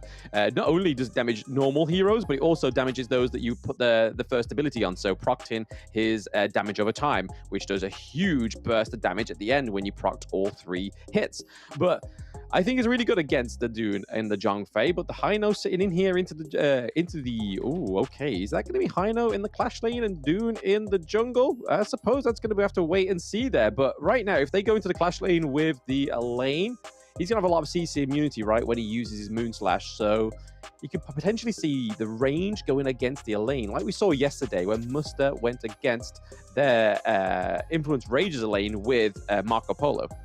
Yeah, and I mean, if you're looking at what Osiris have done, they have the Princess Frost, the Fang with, with the Winter is here, the Blade Storm, and they could double that with the Dolia Celestial Melody, creating all these zones, but it's not like a heavy burst one. It's more of a slow, like, I mean, slow, little, potentially Fate Rewind out of that one. I think that this is the huge play from Sony to see if he can kind of carry this game, because a lot rides on that Hano pick in the top lane. The first thing I noticed there, a triple smite. Hello, what's going on here on the side of Influence Rage? They really don't want to give over those neutral objectives, right? Yeah, for sure. I think everything is going to be contested. They're not going to be scared of just using that. But again, it's risk versus reward. You're not going to have your flashes. You're not going to have your cleanses and potential other basic skills that you want in. They went all in on the smite. They don't want to lose any sort of neutral objective at this point, especially early. So those big Tempest Dragon fights could be very exciting to watch. Yeah, it's going to be like a chain reaction, right? It's like, you drop smite, I drop smite, you drop smite, and we can't close that down. That's a lot of damage, right? It's going to be a ton here. Sony taking a lot of damage as well. Mengiche is going to just kind of make that rotation, force him out. Sony, again, ooh, this is a little bit of a difference. Influence Rage, forcing it out. Want to get the Crimson. Nice wind slash, and they do end up securing it. And Raikou walks away. Israel doesn't have the red. Yes, that's a little bit of a disruption there for the side of Influence Rage. They're able to clean up that Crimson Golem. And again, when they have two smites on that camp, they shouldn't miss it, right? If they do miss it, there's something wrong. Yeah, for sure. Or Israel gets super lucky. But again, I think that there's going to be even more pressure on Israel, especially for the, again, the Overlords, the Tyrants, all of these big neutral objectives. He needs to be on point and understand that at any moment you could have 3 smites coming down. So you got to maybe get lucky and just kind of snipe in between one of them and maybe get the kill. Yeah, I think the good thing about this Nazaire pick, though, is the true damage that comes from this hero pick. They are able to do a lot of true damage, especially really good against the likes of the Dune and the Zhongfei. Going into the late game is going to really help the side of ISG, but they've just got to make sure they pick these team fights correctly. All right, it looks like the Scepter from Sony. I mean, he's not going to team fight into that one or anything like that, but he wants to invade. And again, Sony, there's a lot on him, right? I think that he's able to get farm, and he does kind of carry, but he's kind of falling behind a little bit here, a little bit. I mean, now he's going to equalize in terms of the level, but he just wants to harass Mooster as much as possible and make things a little uncomfortable in that top. Yeah, just trying to disrupt the jungle objectives, right, for the side of ISG. And they've got to try, if it's a mistake for the triple smite, right, they've got to try and make it work for themselves, give it a bit of utility, because like you said in the opening statement there, is just, if that was the case, then they're missing out a flash, they're missing out a cleanse, whatever they decide to go for with their common skill. But hey, okay, they are able to claim the Crimson Golem once more off the side of ISG.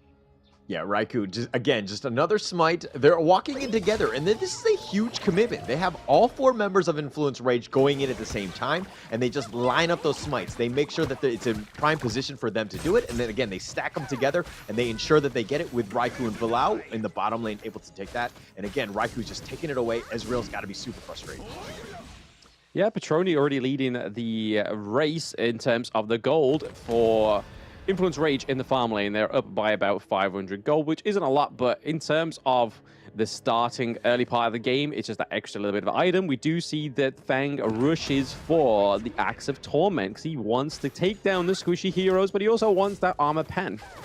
Yeah, I think it'll add up, especially considering the fact that Sony, okay, he's going to get gone on in the top lane. Sony, I don't know if he wants the Fate Rewind out of this. He eventually will, but he needs to be careful of Fate Rewind, and he zips on out of it. It's the only unfortunate part where you got Nazaire and Elaine, right? They're not going to do enough damage in the early game to compete with that Fate Rewind. Yeah, for sure, for sure. I mean, Sony knew he wasn't really in too much danger, if anything. Maybe he was also going for some last hits as well, just kind of pushing out that lane. So again, Sony understanding the limits, but now he needs to be a little bit on the careful side because he doesn't have the ult. But Muster, ooh, he's the one that's low. Yeah, caught into the thick of it. He did a bit of proxy farm in there, so he does freeze the lane for himself. So that means that he can go back with ease, right? He can recall. He knows that there's going to be another creep wave until this one meets it. But we are seeing a teleport. Oh, mechanic come Skyfall! from. He goes right in under the tower. He's looking to fight this one, but he's gotten first blood. Windar J's the first to fall. Patroni's doing some damage, and it looks like they've gotten a second one. Capax is killed as well, but they get Raikou in return. Here's the death at Sunset, the meteor kill on top of this one. Sony's getting focused in, but he's able to kill it. He is, and he turns it around. Another meteor kill, the flashback, but a double kill going the way of Booster. And it looks like it's going to be an ace for Influence Rage. Yeah, it didn't quite work out in the favor of that one, I don't think. I don't know where the Celestial Melody came to or where it went, or it was just a little bit too brief of a visit for Capox in that whole team fight, because he seemed to go down pretty quick at the beginning part of it. But Petroni here still level 8. He's got both of the buffs on him, but Nazir going in.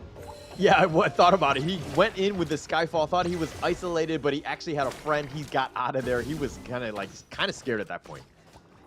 Yeah, I mean, there's a lot of burst between Lady Gen and the Ali, right? So you don't want to be taking that 1v2, even though you're a tank, and you don't really do that much damage as Nazir just yet in the fight. But right now, Influence Rage are ahead by 3k gold, which could be trouble for ISG. Yeah, for sure. And I mean, I love the fact that Influence Rage, they went back, to the drawing board in the sense of, they did lose in day one. They've changed it up. They've just completely focused on Ezreal, made sure that he's had a bad time, not able to get those red buffs whenever he wants. He's actually falling behind. He's almost about a K behind Raikou right now, who's just taking his red buff every single time. So again, I love the fact that Influence Rage are able to kind of make those small changes to make things, to give their team a little bit of an edge. Yeah, I mean, there's a lack of respect for the side of ISG, right? In this game one, they are losing quite a lot of ground already. We see that Ali was able to take the T2 into the farm lane, and already we're seeing that Ezreal has been focused once more. This is just going to be slowly but surely going away from the side of ISG. I don't think they have the draft right now for the team fights. Oh, look at that stun with the Ocean of Tears, the Wind Slash, the nice little combination, and Israel could not get out of there. He got smashed, and he's falling behind. He's 2 levels behind Raikou. He's level 9 to Raikou's 11. Yeah, this really showing how good Raikou is in the jungle, right? He's ahead 2 levels to the Nazir, and this is the perfect reason why Dun comes through, right? He doesn't take much resources. He's able to clear the jungle pretty fast, right? But then as he builds his tankier items, he then becomes a little bit more of a monster, a little bit more of a pain to deal with. Yes, the amount of sustain, the damage, he has everything, that you could ever want, right, from the jungler. And that's kind of what Raikou wants. I think that yesterday's game, some of the times that they did not play as well is because Raikou was stuck with the Kaiser, who, don't get me wrong, can do some damage, but it doesn't do as much and has that much of a team fight contribution as he might have on the Dune here. But it looks like there's going to be a little bit of a small skirmish, and it looks like ISG are going to get on out of this one. Sony just kind of cutting them from afar, poking them, but not really doing too much. Yeah, I mean, we can kind of appreciate Sony's build, right? They're going for 3 tanks and then just relying heavily on the burst from the Ali and the Lady Gen. And it's working really well for the side of Influence Rage. They're cutting it up to the 8-minute mark. They've taken the T2 into the bot lane and the mid lane as well. So struggling is ISG. Yeah, struggling here. And if we're going to look at the gold graph, we're just going to see it steadily increase. Okay, now it's going to drop because Petroni just died, which is a little unfortunate on that one. But they were kind of in full control. Influence Rage all the way up in front. Fate Rewind, he gets all the way to the top lane. He's going to be fine. Yeah, I think the only way ISG are going to have a foot into this one, rather than just saying GG go next, is just making sure they're able to gain some priorities in these lanes. Just try and take some of these T1s. But there was a nice takeout here for Petroni, getting caught out a little bit too lost in the source. But again, neutral objective potentially going over to Influence Rage, where we're still yet to see either a turret or a neutral objective go for the side of ISG, which is really putting them into a sticky situation. Yeah, a bunch of sticky situations, and they've been kind of pushed back. ISG have not really found that space that they want. Mooster's had a decent game, but here's that gold graph that we're talking about, all in favor of Influence Rage. Again, that little bit of a divot in the sense of Petroni dying there. That has kind of helped them out, but again, Influence Rage have that map control, pushing them back. ISG right now falling a little bit behind at this point. It's about 7K. Yeah, it's clear to see that ISG are on the back ropes, right? They're literally trying to just keep a bounce, maybe just keeping them propped up in this game one of this match. But Influence Rage just so much damage and potentially forcing a fight here, trying to get onto the Fang. Okay. Yeah, the Wind Slash a little off the mark. Raikou just zoning them away, but here's a Death Set Sunset. They're going to look to go for this one. Oh, and he gets solo, but he somehow survives. All of them are going to turn this around. Influence Rage turning this. They've gotten 2 thus far, Muster and Ezreal, and now they're pushing the mid lane, and that was a bit of a disaster as, you know, Muster went in, but the rest of the squad wasn't there to help back him up.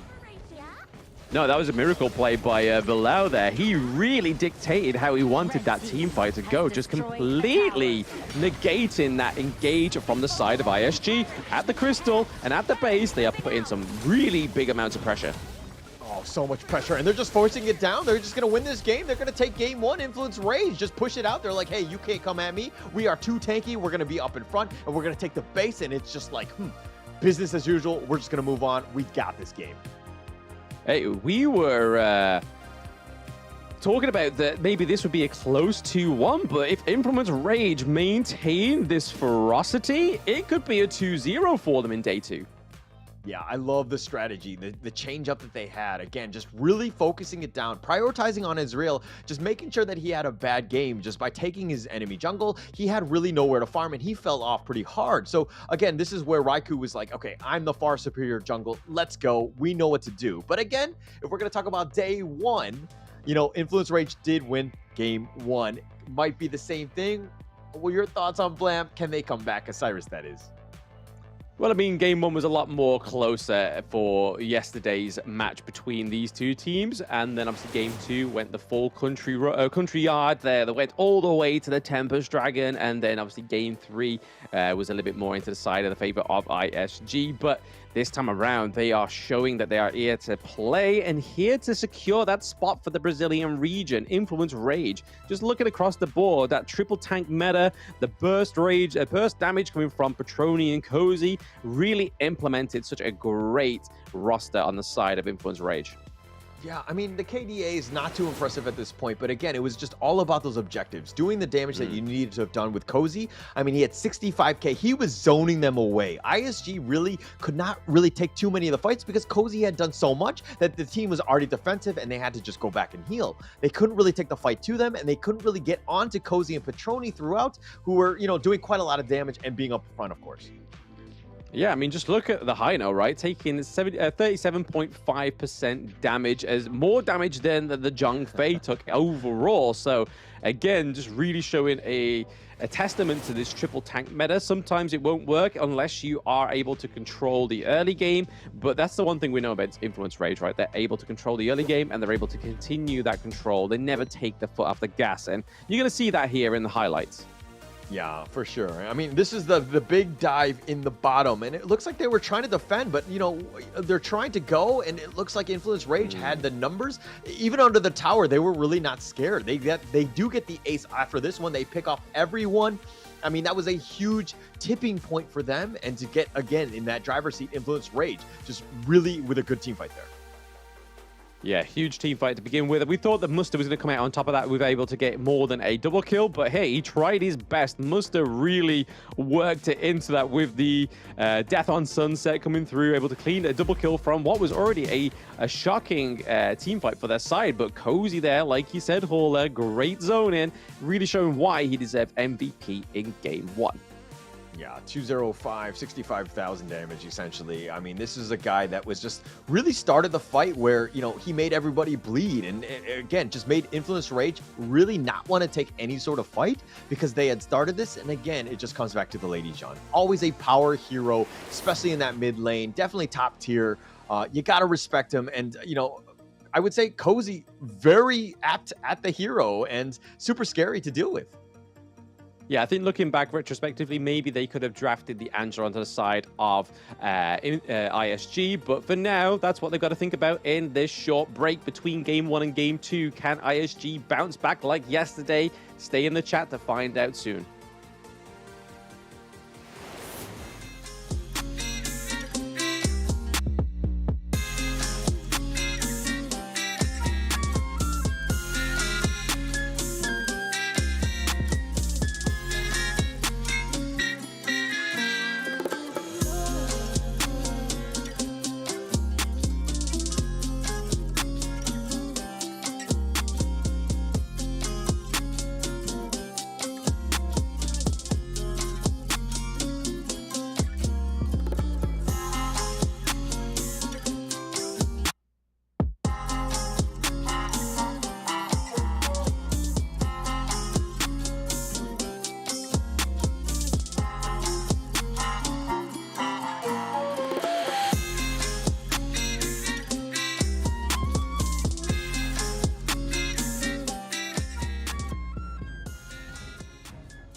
Liu Bang doesn't have any strongly held beliefs beyond safeguarding his own interests, but when it comes to that, he'll spare no effort.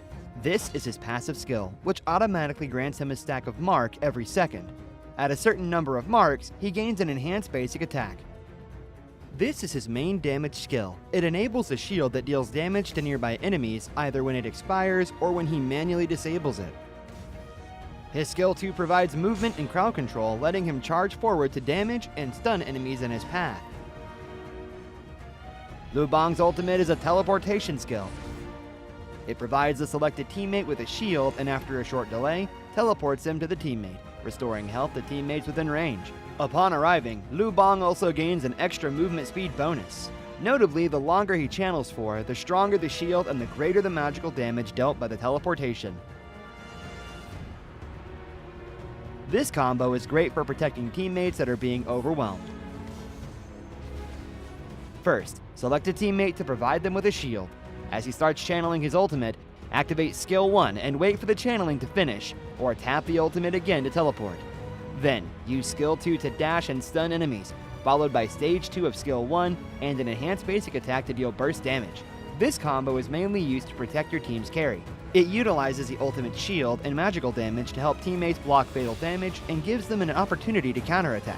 Note that stage 2 of the ultimate can be used flexibly depending on the situation of the battle, though it is most often used to provide emergency support or to retreat from combat.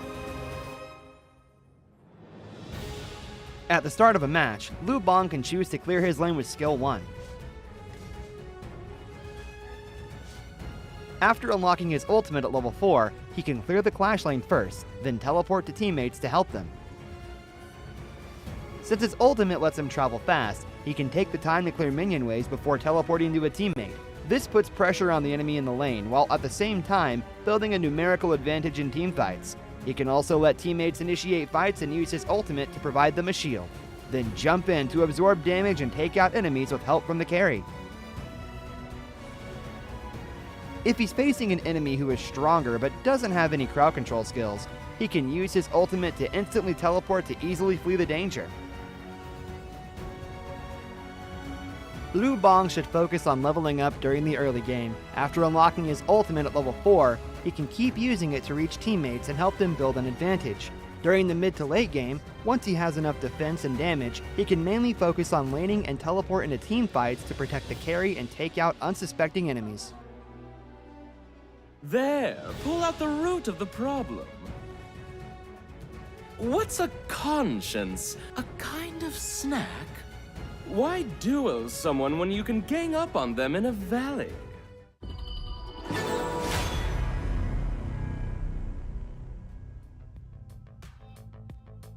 Influence Rage take game 1 against Isurus in an almost clinical game, I would say. Blam, your thoughts on that first one? Yeah, it was a bit hard for the Nazir to actually come back when you're playing from the back foot, right? When that's being starved in the jungle from the triple smite and also the triple tank meta that Influence Rage had. They were just able to clean up those Crimson Golems. A lot of damage was already being missed on the side of ISG, and it was all going over to Petroni, right? Even though Petroni got caught out a lot of it, it was just all down to that burst damage. We saw it multiple times. He had both of the buffs going for him, whether it's because he took out the Zer or he's able to actually just steal the buffs from the side of ISG, but they really just pinned them down right to the higher ground turrets, which when you're at that point, it's hard to come back from, especially in such a match that's at a short duration, right? Like an 8-minute match would be a lot harder to come back when you're at the higher ground turrets than it would be at maybe like a 17 or 18-minute game. Yeah, for sure. And I mean, Influence Rage, I the biggest difference I saw is that this is a team that came prepared.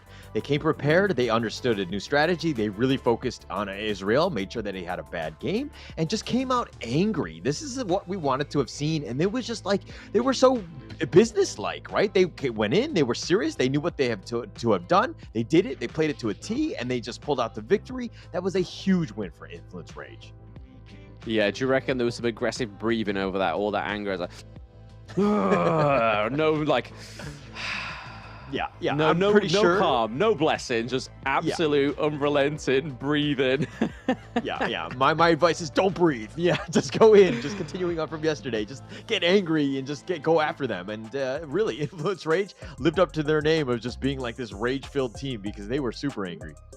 Yeah, breathing so sporadically, all they saw was red mist, which really just means they influenced the rage that they needed. But yeah, looking at the BP here right now, they do ban out the Ming for the second game and also the Marco Polo, but it means that the Dolia and the Chow are coming through for Influence Rage. Quite a scary first 2 picks for the side of Influence. Okay. Definitely scary, Dachiao and the Dahlia, of course. But then in response, you have the Ogren and the Moats, which kind of sets them up. I think that's a great counter pick to this one. Already very highly contested picks. And of course, the strategies are being shown, especially with the Dachiao there. Influence Rage picks up the Elaine to kind of round off this first phase of the draft. Yeah, I mean, we saw the double deaths on Sunset yesterday on the side of Influence Rage, and it went a lot better than it did for ISG, unfortunately. But if you look at the Hugh Huan and the Orgrim pick, I mean, those first 2 picks are a great flexibility, right? Because the Hugh Huan could be jungle, could be mid lane, or the Orgrim could be jungle, or could be Clash. Yeah, and I like that, right? Either of the two can play depending on which. But again, I prefer the Yuan in the jungle, and I like the Ogren in the Clash lane. I feel like they tend to be a little bit more powerful, especially like in the early game. Obviously, late game doesn't really matter, but I feel like there's more of an impact, so to speak. But ISG, again, the world is their oyster. It really comes back to Influence Rage. How do what heroes do they pick, and what is the matchup that they're looking for? Yeah, I think if ISG don't ban out the Kaiser, it's going to be trouble for them, right? Because we saw that they banned the Influence Rage banned the Kaiser from game 1, and having that Dolia and having the Kaiser as well. We've seen Raikou plenty of times on the Kaiser, and then giving that double invincible warrior will be huge. And they don't ban it. Would be. Yeah, they don't ban it. I mean, look, it could be potentially used. I mean, it kind of helps this with the Ogren, but again, we don't really know where or what direction they want to further go. I think that having some sort of way to slow the Ogren in some way or keep them kited away, I think is going to be important for Influence Rage. But the Yuan and of course the Ogren, those are the two that you need to deal with, and it looks like they're going to respond with the Menki here. Yeah, so double dream roll from the Monkey is going to be pretty huge for them, right? I mean, we saw it yesterday as well for, I believe it was Influence Rage. The dream rolls coming through, landing onto single targets was great CC. A lot of damage as well, being able to soak up the damage for the side of Influence Rage. And then obviously you're going to have the utility of the Chow as well, right? Being able to respawn and then either whirlpool back in, huge. Yeah, it would be huge, right? And I think it's really going to come back to, you know, how the split pushing happens on Influence Rage when those whirlpools, as you rightly pointed out, when the team fights can kind of come in. But if we're looking at the lineup thus far, one thing I'm kind of seeing is lacking on the Influence Rage side is that they don't really have as much damage as I would like. They have the control and everything else, but it doesn't really, like, they need somebody who just like blows people up and just has that damage. Yeah, I mean, Lung being taken off the cards, Ali as well, Fang being taken on the side of ISG. You can imagine that maybe Petroni will go for something like the Lady Sun maybe, or even the Ho Yi to have that double Blazing Sun arrow, be able to just take those plays from across the map, right? So it's really hard what they're going into. There's not been left much on the actual cards for themselves, with the Marco Polo be taken off by themselves in the early first parts of the ban. So I can imagine it's only going to be either the Ho Yi, or the Lady Sun, and they go for the Ho Yi. Yeah, okay. Look at this. If we're looking at the Isurus lineup, right? Yuan and the Ogron were first two, and we're kind of like, oh, is it Clash? Is it going to be jungle? Like mid, whatever, all these things. But they get the last pick, Charlotte, to kind of, again, just be up front, being that who's able to dive in. It's going to be super tough right now for Influence Rage to keep the Ho Yi, the Dahlia, the Dachiao, all of these heroes, which are really on the squishier side, alive because they have options, right? In the sense of Isurus are able to get on top of you. This is a good draft, I would say, for Isurus. Oh, it's better than game 1, right? I mean, I think anything was better than game 1 after that triple tank meta and the Nazir that was playing on the back foot against the triple smite as well, whether it be a mistake or it was actually meant to be for the side of Influence Rage. But right now, going into game 2, ISG have a lot riding on their side. Yeah, a lot riding on this one, but my gosh, I mean, I like, it's a good draft, but the more and more I see it, the more I like it. I really like this Isurus draft. I think that they have a lot of potential. They're putting the players on the right heroes that kind of accelerates them even more. Like Ezreal on this Ogryn, I think is going to have a much better game. It's going to be a little bit more difficult for Influence Rage to kind of invade because just by the sheer power of the Ogryn, that is. Yeah, I mean, the Ogryn can get caught out by those blazing sun arrows, though, right? Like, if you're not expecting it and it lands, and then you've got Menki just completely dream rolling on top of you, and then the Death on Sunset as well, it really just kind of stops the Ogryn from the word go, right? And then you've also got Fang, again, doesn't have as much rage, is able to get in and out, but dealing a lot of damage over time. He's able to here, a little bit of a trade in the mid lane. Yeah, it took a decent amount of damage. Ezreal just ate a Koi Tide and Severing Surge right to the face, got knocked up. He was just, again, it looks like ISG right now are going to just kind of funnel as much farm onto Ezreal as possible. He is your win condition. He's going to carry you throughout. But, you know, again, I think ISG doing a good job. I think that that's what you want. Because, again, last game, Ezreal didn't have a good job. You couldn't really support him. You couldn't get him the farm. I'm sure he was a little frustrated, and he let the teams know going into that break. And I think that this is the time where, again, Ezreal can really shine with that farm. Yeah, I think a bit of the comeback mechanic for the side of ISG, right, is the combo of the Cannon Blast, but then also Fang. Fang's able to roll in once that Cannon Blast hits. They're already CC'd, and then there's going to be a lot of damage going over to their side there. Monkey into the top lane. A lot of damage coming from Muster right now. The Conductor of Souls does come through from Cozy. Able to get out there with the Either Whirlpool. And then we see that a lane comes through as well. A little bit too late, I think, there for Influence Rage. No, actually, it was perfectly done, right? Cozy just Sea of Tiding out of there. He knew he was in a bad spot. He kept himself alive just because of that. And then he put the Whirlpool just to kind of help everybody get back into position. They weren't really going to go for the team fight. It was just more of a repositioning one to just save time, getting back into the lane. A smart play by Influence Rage as they don't lose a beat. Okay, I'll concede that point, Hola. I'll concede that point. But right now, we're seeing that the goal difference is pretty much neck and neck right between these two teams, which is already showing a little bit more promise for the side of ISG. Yeah, for sure. And, you know, again, we knew that these two teams were going to be very strong. That early game was going to be hotly contested. It was going to be going just, you know, very, again, like a tie game going into this one. But Influence Rage had a huge, like a pocket strat that was built specifically to beat Isurus. This is a little bit more of a conventional draft, and so that's kind of why they're playing a little bit more stock standard, and I think Isurus are aware of this. They don't have to defend their jungle at all points. Ezreal can get some sort of farm, so it's one of those things where they're, you know, again, playing a more normal game. Isurus understand how to respond to this. Oh, absolutely. The fact that they don't have their triple tank meta, right? They're not able to just rock up into the enemy jungle and just take any of those buffs that they wish they can. But right now, the Cannon Blast is actually being quite an impressive tool for the side of ISG. Charlotte may get caught out here into the clash lane as we see the three-man rotation from the side of Influence Rage. The neutral objectives are up in about 16 seconds. Yeah, Capex doing a good job on the moats, just as you, again, you rightly mentioned with the Cannon Blast. And that's what you want to do. You just want to be super annoying. It's one of those things where, you know, Influence Rage, Petroni wants to just free farm. He doesn't want to be Cannon Blast in the face. He doesn't want to be stunned. He knows when he's going to go for those last hits. He wants to continue on. And again, that just pushes him back, gives Wind RJ a little bit more time to continue to farm, and he's going to be a little bit more uncontested. As Bilal, not as great with the ranged abilities in terms of just with that Ode.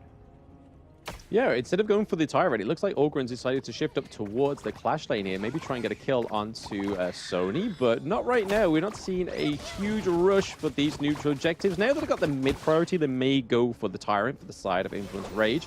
Kind of see Ogryn and Charlotte going for the Overlord instead. So they definitely want the more damage, right? Especially when they've got the Ho Yi on the side of Influence Rage. They're able to secure it. Nobody takes it. The Cannon Blast looked pretty promising, though. Trying to steal it, but not securing it. Yeah, Influence Rage, I mean, a huge commitment of 4 members, especially early. Again, a Petroni on the Ho Yi, getting that Tyrant buff is going to be super key for him. So they definitely needed to have forced that one in. They needed that Tyrant buff going into this one. Because again, Petroni, it helps with the farm. It just helps push along. And that's kind of what you want. You want to give Petroni the chance to really shine with all of that damage as he pushes it through. But again, we haven't seen too many Burning Sun arrows from Petroni, and I think he's just waiting for the right time. He's literally charging at that Blazing Sun arrow, right? He's just, he's been very conservative with it. He doesn't want to drop them willy-nilly. There we go, as we sort of called it. Coach Hauler comes through, but it is going to be a miss from downtown, unfortunately. All right, well, when I made the call, it looks like Osiris had heard the call as well, and they're like, everybody alert, alert, red alert. And so they ended up dodging it. Yeah, it's like, they're witnessing to the fact that I haven't dropped one yet. That's no good, that's no good. I need to do it. Just cracked under pressure. Yeah, and I mean, the first one was used at level 8. If I was Petroni on the Hoyu, I would have definitely shot it right when I got at level 4. I would have pushed it along and just tried to fish for things. As soon as you get it, hey, just faith and dreams, baby, faith and dreams, and just literally launch the first ultimate as soon as you get it. I like the cowboy attitude of the Hoyu. Yeah, but okay, we're getting maybe a T1 takedown as well, so nobody dying, but a T1 getting traded. Yeah, Influence Rage doing a good job with just the structures. And they're not about all the kills. They play a very strategic game. And again, going for those structures, super key, starting it off, but they're a little bit behind, but not the worst thing in the world, especially since Raikou is doing a great job with his net worth. He's finding farm across the map, and he's definitely been able to fortify each of the different lanes as well. Yeah, I mean, considering, right, the Influence Rage, you could kind of make a case for them having a little bit more of an influence on the Gorge, forget their better word, but you can kind of see that the goal difference is really reflecting that. It's slowly in the head, or if not equalized on both of these teams right now. It's very neck and neck. The Blazing Sun Arrow does connect onto Motsu. Are they able to claim a little bit more? No. Not able to gain that speed from the Monkey or the Chow.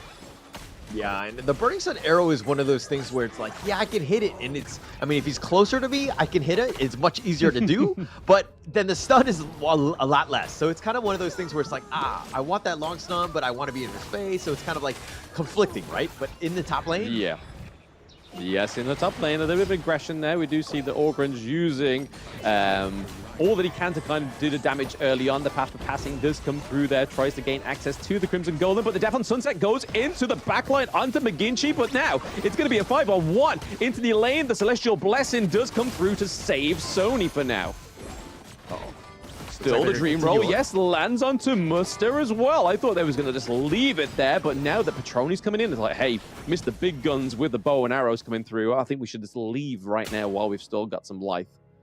Okay, Mengichi just playing with his food almost, right? Where Sony went in with the Death at Sunset, he was being completely focused, but he just like drops the Unending Sorrow. He's going to dodge all of that. But luckily, of course, there's Bilal with the Celestial Melody, giving him that second one, and Sony does get out of there. A good fight, and you're seeing just how mechanically skilled both teams are. Yeah, but they're leaving Petroni in the corner, right? Nobody puts Baby in the corner and gets away with the consequences. And right now, they're going for a bit of a macro into the bot lane, but no, we do see the Death on Sunset twice come through from Sony once more. Cannon Blast really saving the day there, putting a lot of pressure onto the Orgren. Orgren gets the first kill onto Sony right now, and there we are. Capo looking pretty low. Monkey comes through, gets a 1-1 trade for Influence Rage, keeping that gold differential at a standstill. Yeah, Catbox with a nice think inside the box, really setting it up and locking Sony down, right? Yes, he has the Death at Sunset, but Catbox is just like, you know, like foaming at the mouth. He's just waiting for him to just get on out of this one and to drop in so that he can get that think inside the box. Nice Burning Sun Arrow. Yes, it came through, but yet again, at such a short range, their stun is so low on that one. Whereas if that came from downtown, boy, he'd still be standing there if he's not dead. Yeah, but again, who else is going to do the damage, right? It's coming back to the draft where Petroni, there's a lot of pressure on him to be doing all that damage. So he can't be really doing the setup. I think you need Renki to kind of get that Dream Roam, set everybody up, launch him up, but in the bottom lane. Speaking of launch up, someone got launched up and it was Fang in the bot lane, and you can see what he was trying to do there. He gets the macro, gets the T1, so a valiant death. It was definitely secured, but there we go. The Blazing Sun Arrow does connect onto Menginchi. He's able to get out there with the Undying Sorrow, but still gets defeated by Monkey coming through into the backline there. The Either Whirlpool does come through so that lane, Sunny is able to come back in just in case they want to go for a second rush. But setting up this mid lane here, they could potentially go for T1. They're going to quickly switch their direction and go for the neutral objective. Mengichi actually didn't have the Unending Sorrow at that point. He had just been caught out. The bad, like a little bit of a awkward positioning. I would dare I say bad positioning. And he got caught out, right? And you got to be super careful. If you don't have your ult, you need to understand where you are at all moments because you can be one of the squishier on the squishier side and you can get blown up. So you got to be careful. Influence Rage right now, definitely in the driver's seat with a 2K net worth lead. Yeah, I mean, that was a great, like, multi-factor objective going on right there. They was going for the neutral objective. They had the minions in the mid lane, taking the T1. And then you also had Sony up into the Clash lane, just making sure nothing was going to take that T1 for themselves. So, again, still secure in that Clash lane. It's literally holding on by the skin of its teeth for now. For now, but it looks like Influence Rage are gonna just kind of, they're posturing for this Overlord. More than anything else, they're looking to just zone them away. I don't think Ezreal is actually going to continue to fight for this one, as he's getting gone on. Oh, okay, Conductor Souls comes through to try and save the Ogre, but Patroni finally coming in with that damage. Now that he has the Shadow Tyrant buff as well. We are looking for a T2 into the far mid lane. It is taken down. There we go. Another turret into the Clash lane, taken down by the side of Influence Rage. Really gaining that control onto the Gorge right now. Raikou into the thick of it within that higher ground turret, but they are just doing it to sway the direction from that higher ground into the Clash lane. They are taking a lot within that team fight. Oh, Cyrus losing Ezreal. There could not have been a worse player to have died at that point. The fact that, you know, he was down, they had no way to defend. They lost the T3, and all because Ezreal was up front, he got caught out. Influence Rage, we're talking about, you know, where are they going to do the damage? But they had so much of a, you know, the stun lockdown, and they were comboing well with one another that it just made it easy. Patroni had the damage because, again, the setup was great for them. Oh, absolutely. I mean, like you said there, the worst person to fall out that entire interaction was Ezreal, because he's just the tank of the team, right? He's able to sustain the damage, able to deal the damage, but then also regain that damage as well. Influence Rage surprisingly didn't go for the Overlord whilst they had all that downtime into the actual crystal of the side of ISG. But there we go, Blazing Sun Arrow comes through once more. He's going to be the ultimatum between taking down the higher Algren as well. Q1 goes down also, so Mengichi is not going to have the sustainability for the side of ISG. We see a Wind RG on the run with the Fang going into the T1, looking to just die to the Monkey as well. That is a 3-0 trade for Influence Rage. A completely different team we saw to yesterday. Yeah, Raikou there flexing on that one. He's like, cool guys don't look at explosions. He ended up just getting the kill on the Wind RJ, just walked around, but continuing on. Yeah, another Blazing Sun Arrow from close distance, but hey, it's all about that hit rate, right? And there we go, Monkey hit rate with the bubbles being super effective. They don't have any minions just yet into the crystal boundary, but they're just taking some blows here and there. Muster goes down onto the Charlotte once more, still taking the fight at the crystal, even though they don't have any minions. Now they rock through, just like a quick Amazon Prime delivery. They are coming in at the right time. We see the Influence Rage slapping the desk, getting that 2-0, like, hey, that was our game yesterday. Look at them go. Look at the fire. Look at the passion. And look at them waving and calling them out. Oh Absolute clinical game. And this is what we wanted to see. We wanted to see that fire, right? And they were able to do it. Influence Rage, strike back, have an amazing day two. That's what you needed to have done. You've changed things up. The three teams in this America play-in, now you're in the driver's seat. You're in a great spot as Influence Rage. Damn, that was like, the fact that they was waving at them, that was just pure violation. It was just like, yeah, see you later, mates. No rematch for you, boys. It was just like, oh my gosh. That was beautiful, though. Absolutely beautifully done by Influence Rage, especially from the champions of the Open Series, right? We expected a lot from them from day one. They kind of delivered, they kind of didn't with that 2-1 loss. But now they come through in day two and just like, hey, you're in trouble. Yeah, you're definitely in trouble, right? And I don't know if Osiris right now, I mean, they traded, but it was a 2-0 here and a 2-1 in favor of Osiris there. Tiebreaker-wise, Influence Rage right now on top. It's all going to come down to that last series, but I'm getting ahead of myself. This game right now, Raikou, in my opinion, was the MVP. He was 4-0-3, completely set up all the fights, so tanky and far superior to the farm of what Ezreal was doing, who actually fell behind. Yeah, I think it could either go for Raikou or Cozy at this point, right? Because we saw a lot of oppression coming from that Dachau pick, especially with the aid of the Eye of the Whirlpool, just trying to get Sony out of the team fights, back into the team fights. Patroni not losing a single life within that one as well, which was huge. Blazing Sun Arrows, a little bit underwhelming, but they did their job, especially at locking down the Orgren, right? Yeah, and I want to say that was the biggest thing, right? Ezreal was up front, but he's usually like, yeah, it's just path of passing out of this one. But the stun was just enough. Yes, it was a little on the shorter end, but it just set it up, right? Once you had that Burning Sun arrow, then the rest of them, the Dream Roams and the Koi Ties and the Seven, all of these other ones just kind of combo on top of you. And Ezreal, he either wants to be fighting and doing all his damage and just out healing most of it, but he was not able to do that because he was just constantly being stun locked.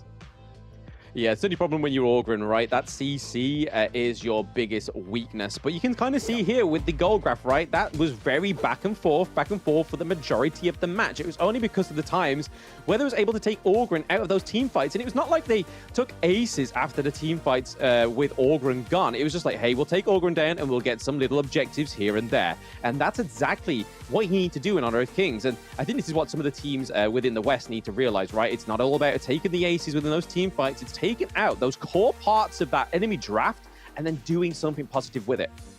Yeah, and I mean, it always started with one pickoff. Look at Ezreal up front; he gets picked off. Then Isurus not able to fight out this.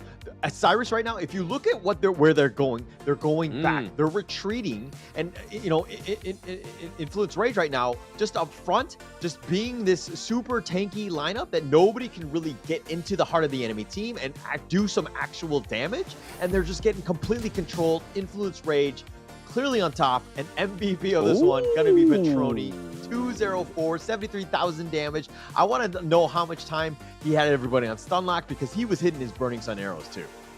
I told you, it's all about the hit rate. It's not about the duration, it's that hit rate. So we were both wrong on the MVP pick, but Petroni was turning that path of passing into a toll road, and Orgrin didn't have any cash on hand, so he was like, hey, I'm not going to let you able to pass on that path of passing, unfortunately, dude. I'm going to just stun you. You're going to have to pay me later on, and they paid with the loss of that 2-0. So Influence Rage able to take the 2-0 means that they are the winners this far, but there is still one more game to have, the pride of second place.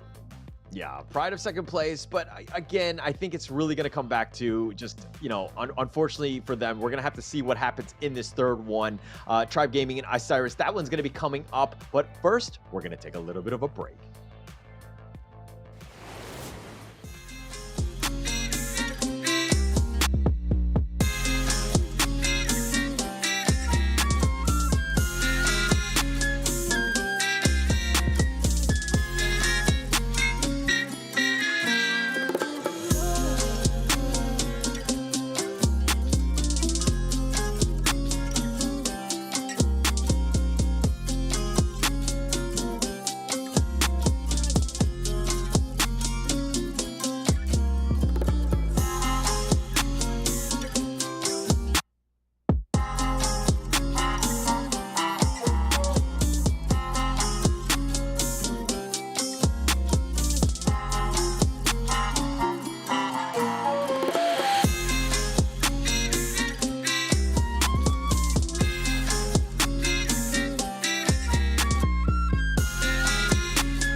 let them tell you what you can't do. Gotta change your way.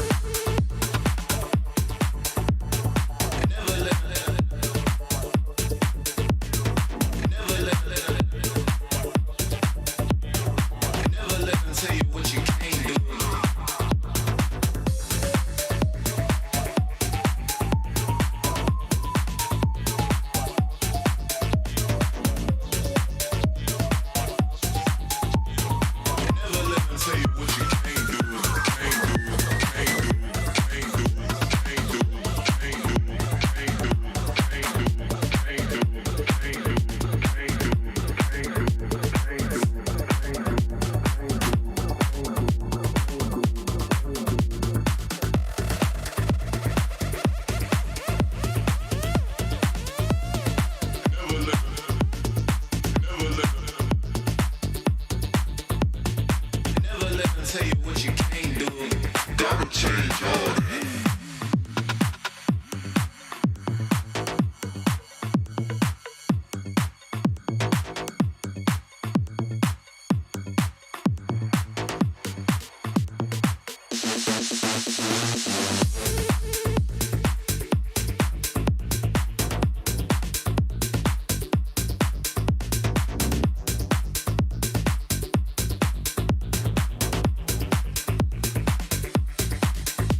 them tell you what you can't do. Gotta change your head.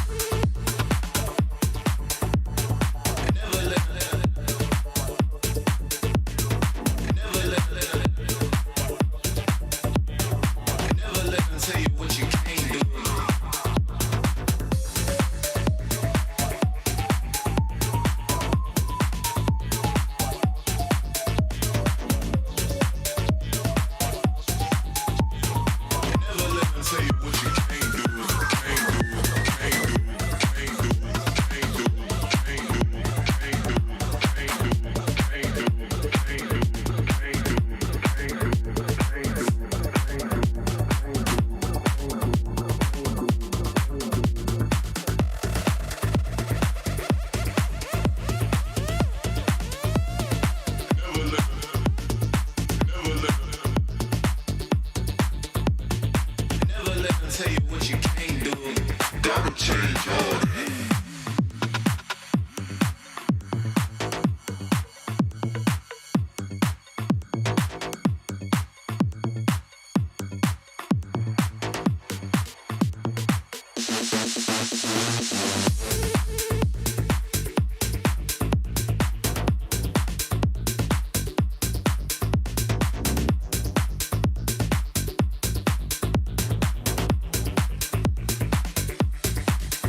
the meteors that fell from Zephyr was a mysterious substance temporarily named Amber. In fields such as biomedicine, it may bring hope for post-disaster reconstruction.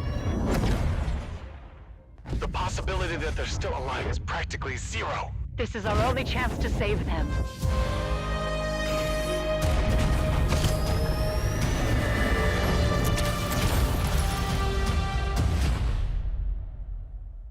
Doctor, we received a weak signal from Zephyr for the first time.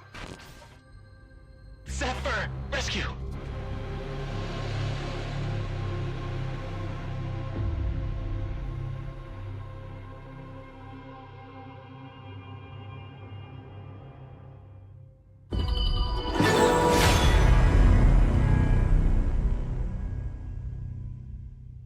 Esports, and they get what they want. Snow caught in the middle of 4 once again, and here comes the Infinite Vastness aggressively, and at this point it is a 1-by-1 they fall.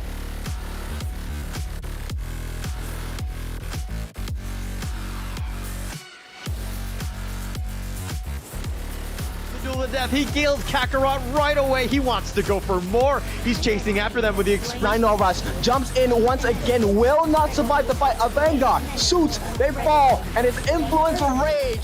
Okay, caught in the middle of 4. 5 is all of Fearless Esports, and they get what they want. Snow caught in the middle. Side of Chaos, and down goes a John Face. So there is the backbone. We could still see a steal here. Who's it going to go over to? It does go over to the side.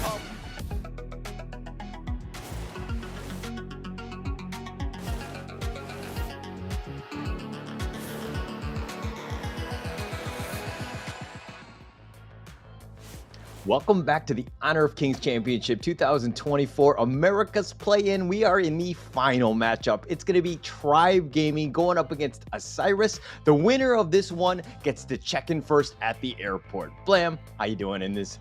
How are you doing today? Oh, I'm doing fantastic if it hasn't already shown. I mean, we've been spending some time already together, Hauler, but those matches from earlier have been super fiery. But if we just look at this here, the games won between these teams means that even if ISG are able to take another game, the 2-0 from the side of Tribe Gaming, it means they're only going to be the up by two, so 6 games won and then 3 games lost, right? Yeah, unfortunately, I don't think that they have a chance at the top spot. Influence Rage after that monster performance in the second matchup of the day where they 2-0'd Isurus. I mean, they really stuck it to them and they let them know. There was a whole bunch of trash talking after that one. And Influence Rage, I mean, I'm sure they're ecstatic, but it's one of those things where it's like, whoa, settle down. Let's show a little bit of sportsmanship going into this one because they were very feisty. Absolutely. I mean, it's the biggest upset of the day, right? That is definitely the biggest upset of the day because we were even saying going into this whole stream that was like, hey, a lot's riding on that second match of the day, whether it ends in a 2-1. That means there's going to be a rematch. But hey, Isurus Gaming here for the last game within the play-ins. It is Muster, Azriel, Miguichi. We have WinRG and Capox in the roster looking to fight it out for another best of 3. Yeah, and I mean, this is one of those things where, it's all about the experience, playing it out, even, going at Tribe Gaming. I think that they're going to be a little on the downside, but it's still one of those things where, hey, you're a professional in this one. Let's continue to play strong and build off of that momentum going in and not take a nap like that guy was. Hey, why not? You gotta have that little sleep, right? It's not the drunken fists kind of combat style. Just have a little bit of sleep, get that regen, go back in. But speaking of going back in, here is Tribe Games roster for the last time within the play-ins as well. We have MTS, Marley, Startin, Arakizaro, and Charm looking to try and get some kind of victory on the board for themselves so they don't finish on a 0-8 record. Yeah, for sure. They just, start slow, get that first win, get something going, right? They've tried things out. They've had some decent early starts to games, but then they kind of struggle trying to come back. They haven't been able to find the right formula, especially against the other teams like Isurus and Influence Rage. So they've kind of struggled in that front. But again, it's about the learnings. It's about getting better for the long term. Yeah, absolutely. I mean, we've seen a steady improvement for Tribe Gaming, but when you're in such only a 2-day thing with the matter of 8 games for you in total, it's not the kind of time where you want to have a slow improvement, right? You want to be bringing your best. You want to be learning as much as possible from every game in this play-ins. And right now, the last opponent is Isurus Gaming, so have just taken a beating from Influence Rage. So let's see how Isurus comes back. Is it going to be with vengeance, or are they just going to be like, hey, let's have some fun?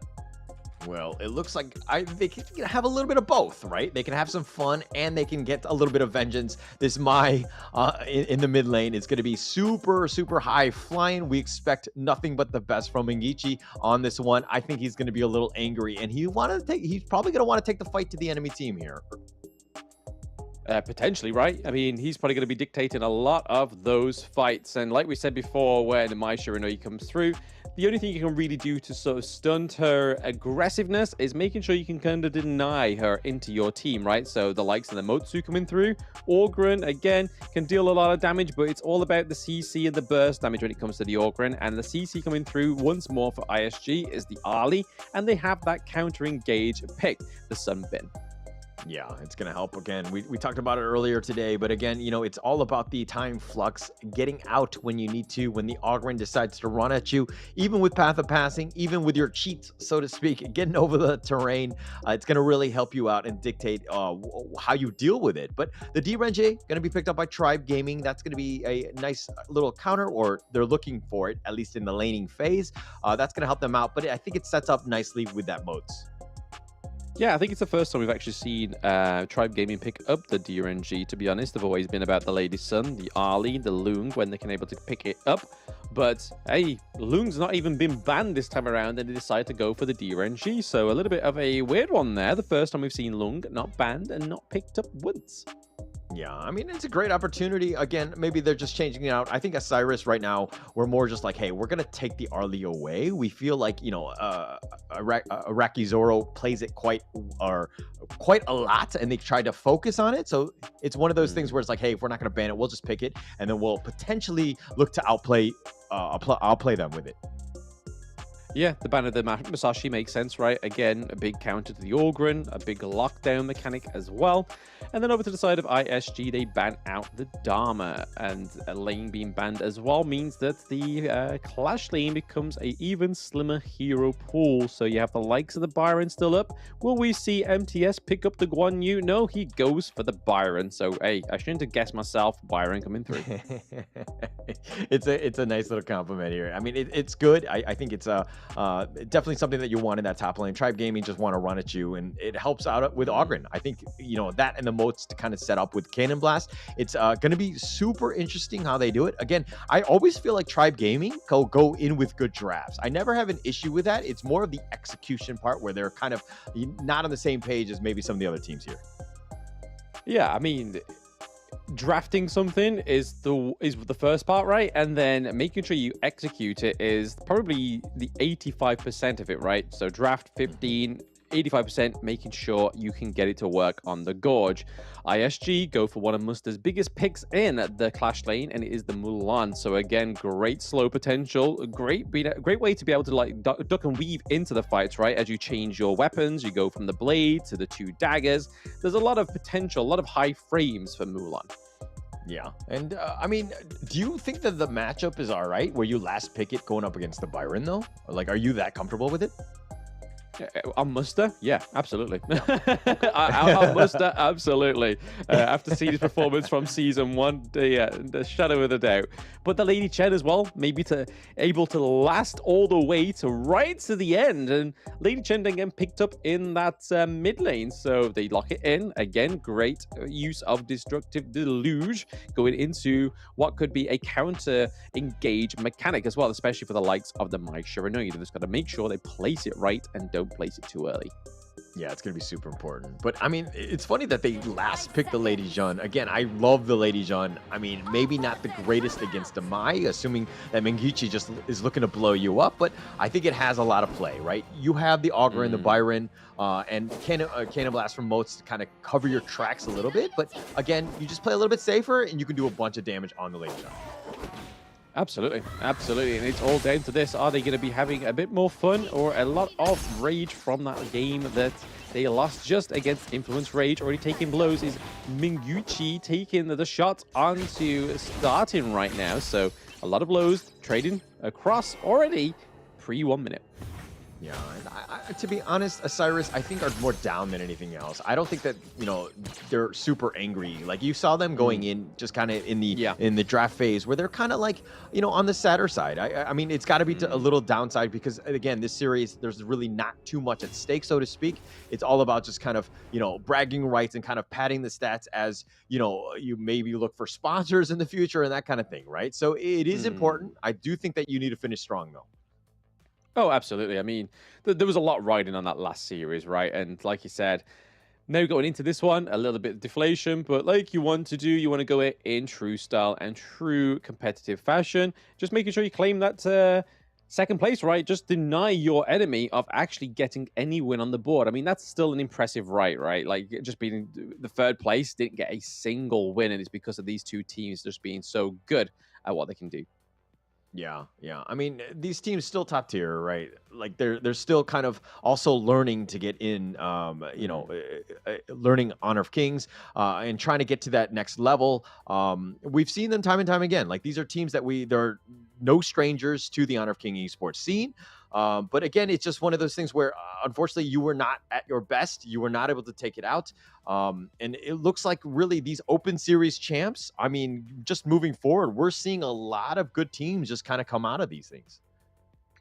I mean, when you got a team like Influence Rage that managed to gain third ranking in the last Chuck BI, it really puts weight behind the team, right? I mean, this has been a team that's not always been under Influence Rage. They've been under the organization of Fluxo, and Fluxo have exposure all the way back to KIC. So again, a lot of experience from the team just by themselves as players, and then also being able to rank themselves as third in the last Chuck BR tournament, only losing out to Loops towards the end there is pretty huge for a team, right? And it's a huge standard that's going into the next tournament, which was the Open Series. They had to prove themselves, and then going into the play-ins was the last part they had until they get to the KC 2024, which VKS won't be at because it is, I believe, who was the winner of the Brazil one? I think it was Alpha 7. So again, two Brazilian teams, a little bit different to what we've been seeing in the global tournament so far. Alpha 7 and Influence Rage both taking the stage for Brazil's region to represent them and hopefully do a better job of what their previous predecessors have done. Yeah, and a lot of props to them for making it. Brazil has some great teams, definitely top tier, and I mean they're competing with the Malaysians as well and the Chinese squads. So they're making a name for themselves. They definitely have the experience and they have the competition, right? Which is actually very important because the competition makes the other team stronger, and you're kind of seeing Influence Rage just kind of like survive in that region and get themselves because of the fact that they have competed against the top teams.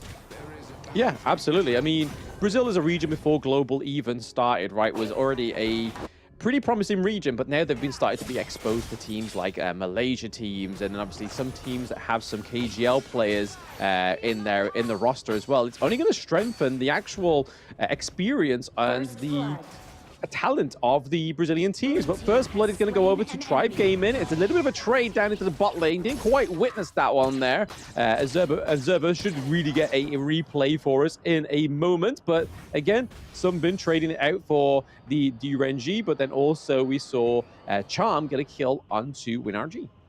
Yeah, and here it looks like here's the replay, the one that you've requested. It looks like Mengiche makes the nice rotation, but it looks like WinRG was actually the first to fall. Unfortunate for him, but Araki Zero did get killed in return. So farm laner for a farm laner, not the worst thing in the world. Yep, doesn't make anyone blind. It just kind of negates that gold lead, right? But speaking of gold leads, Tribe are ahead ever so slightly right now. So there is definitely a little bit of a better play style coming from Tribe Gaming here. MTS getting a 1v1 from Muster as well. The CC immunity comes through. Doesn't land the ultimate just yet. But there we go. Marley coming in with a flank. It makes it a 2v2. Now that McGinty's into it, dealing a lot of burst onto MTS, forcing them away. So there's going to be nobody falling right now on either team. Yeah, Mali was with a good gank attempt. It was, valiant in that regard. But Mangiche had just rotated up as well. And this is one of those things where it's like he was trying to back up his team. But Muster, understanding the limits, committed the flash, got the dash. And with that mobility, he was able to get scot-free, stays alive, which is actually going to be quite key in this game here. Quite Mengenki, right? Going into that one, surviving. Just another bit of a technical pause here. It seems like there is a bit of a gremlin within the headsets, it seems, today. We had none at all yesterday. A clean sweep of technical free. I suppose we are being punished for that technical free day in day one right now. Yeah, unfortunately, sometimes that happens. Sometimes the headsets aren't really working, and that's outside of some of the players' control for sure. But they're going to get a new one. They're going to look to just quickly fix this one up, patch it up, put a little scotch tape on that headset. No, I'm just kidding. But it should be fine, and it should be working soon. But again, it's super important that all the players can hear each other. Communication is the utmost key factor in a 5-on-5 game. Oh yeah, absolutely. You need to have that communication channel be clear, and so you can give precise call outs, make sure that your team aren't going to get ganked or done over because of some kind of technical problem within the stadium. But right now, how are we feeling about both of these drafts, right? Which one is standing out to you, Hauler? I mean, I really like how Tribe Gaming drafts. I really do. Like the drafts, they're very meta. They're very strong. There's a lot of synergy. But it usually just comes down to the play style where like they're not as well coordinated as the other teams. I don't mean to bash them, but it's just what we've seen from Tribe Gaming. I mean, they're winless for a reason. That said, I think Isurus are coming in with the Mulan isn't my favorite pick in that Clash laner. It's definitely going to be fine with Muster piloting it, but I think that there's, it's a good draft, right? There's still meta like the Mai, the Kaiser, the Arlie, all of these ones that kind of help out. But draft alone, I just love the Ogren, right? I just think it adds too much to Tribe. Yeah, I mean, Ogren has been pretty much one of those picks that you see Tribe always try and pick up. They don't want to give it over to the enemy, but they don't want to ban it. So they try and take it for themselves. They have, as they've progressed throughout the days, they've done a lot better on the Ogren, right? Day one, they was able to get it, didn't quite do as much as they were probably hoping for. But again, they are showing an improvement on this pick. And Marley did a fantastic performance against Influence Rage, considering all the odds were stacked against Tribe Gaming after taking a 2-0 loss from yesterday, and obviously inevitably taking a 2-0 loss from them today. But I think they had a much better run at it, right? Yeah, for sure. I mean, they definitely stepped up, and they've done much better, especially in the early games, right? That was not really the issue. It was just more of like, again, converting kills into towers and some sort of objectives. And that's kind of where they were lacking. Tribe Gaming didn't really seem to have, like, I liken it to chess, where you make a couple of good moves and you're up pieces, right? But you're not thinking 3 to 4 or 5 moves ahead. It's more of just like that 1 or 2 to start, if that makes sense.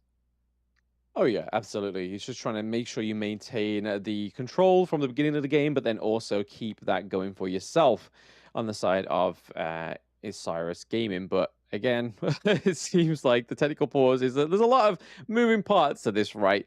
The preamp, the headset, where does it fall? Is the little gremlin semitage in it? We don't know, but I'm sure they'll get it fixed for us pretty soon. But yeah, the Ogren pick, again, I think it's solid. It's solid. I like the Mulan from Muster. Again, huge pick. Really like it. But I really want to see how Mingichi performs on this Mai, because we've been seeing him on the Hue 1. We've been seeing him on the Princess Frost, and sometimes even the Lady Jen, right? So the Mai is definitely a different approach to the mid lane that we're not used to seeing on Mingichi. Yeah, and Migichi's headset it seems to have been the issue. It looks like everybody's giving each other the thumbs up. They're doing one last sanity check to make sure things are good to go. But it looks like the game will be underway soon. I hope. And there we go. It looks like the game is about to start here. And, they pushed it in. Oh, actually, Mengichi had actually been kicked out for a second. He's just reconnected. Yep, reconnected, and then obviously Wind RG got taken down there. It was a bit of an unfortunate pause, right? Trying to come back on that point, like keeping that mentality that you are about. Did I get dive done?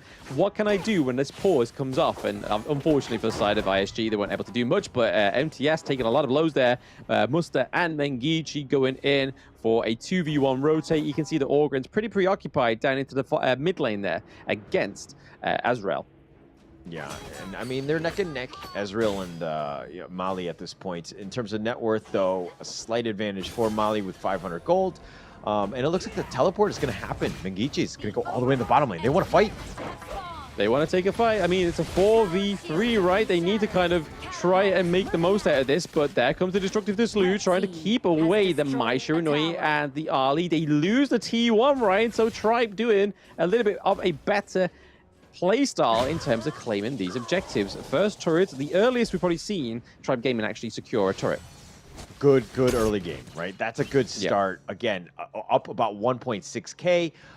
They're doing well. That's what you wanted to have seen from Tribe Gaming. Now they're starting to do it. Getting that T1, good commitment. They had 4 members and they covered it out. Mengichi, I thought he was going to go for the teleport play to kind of help defend.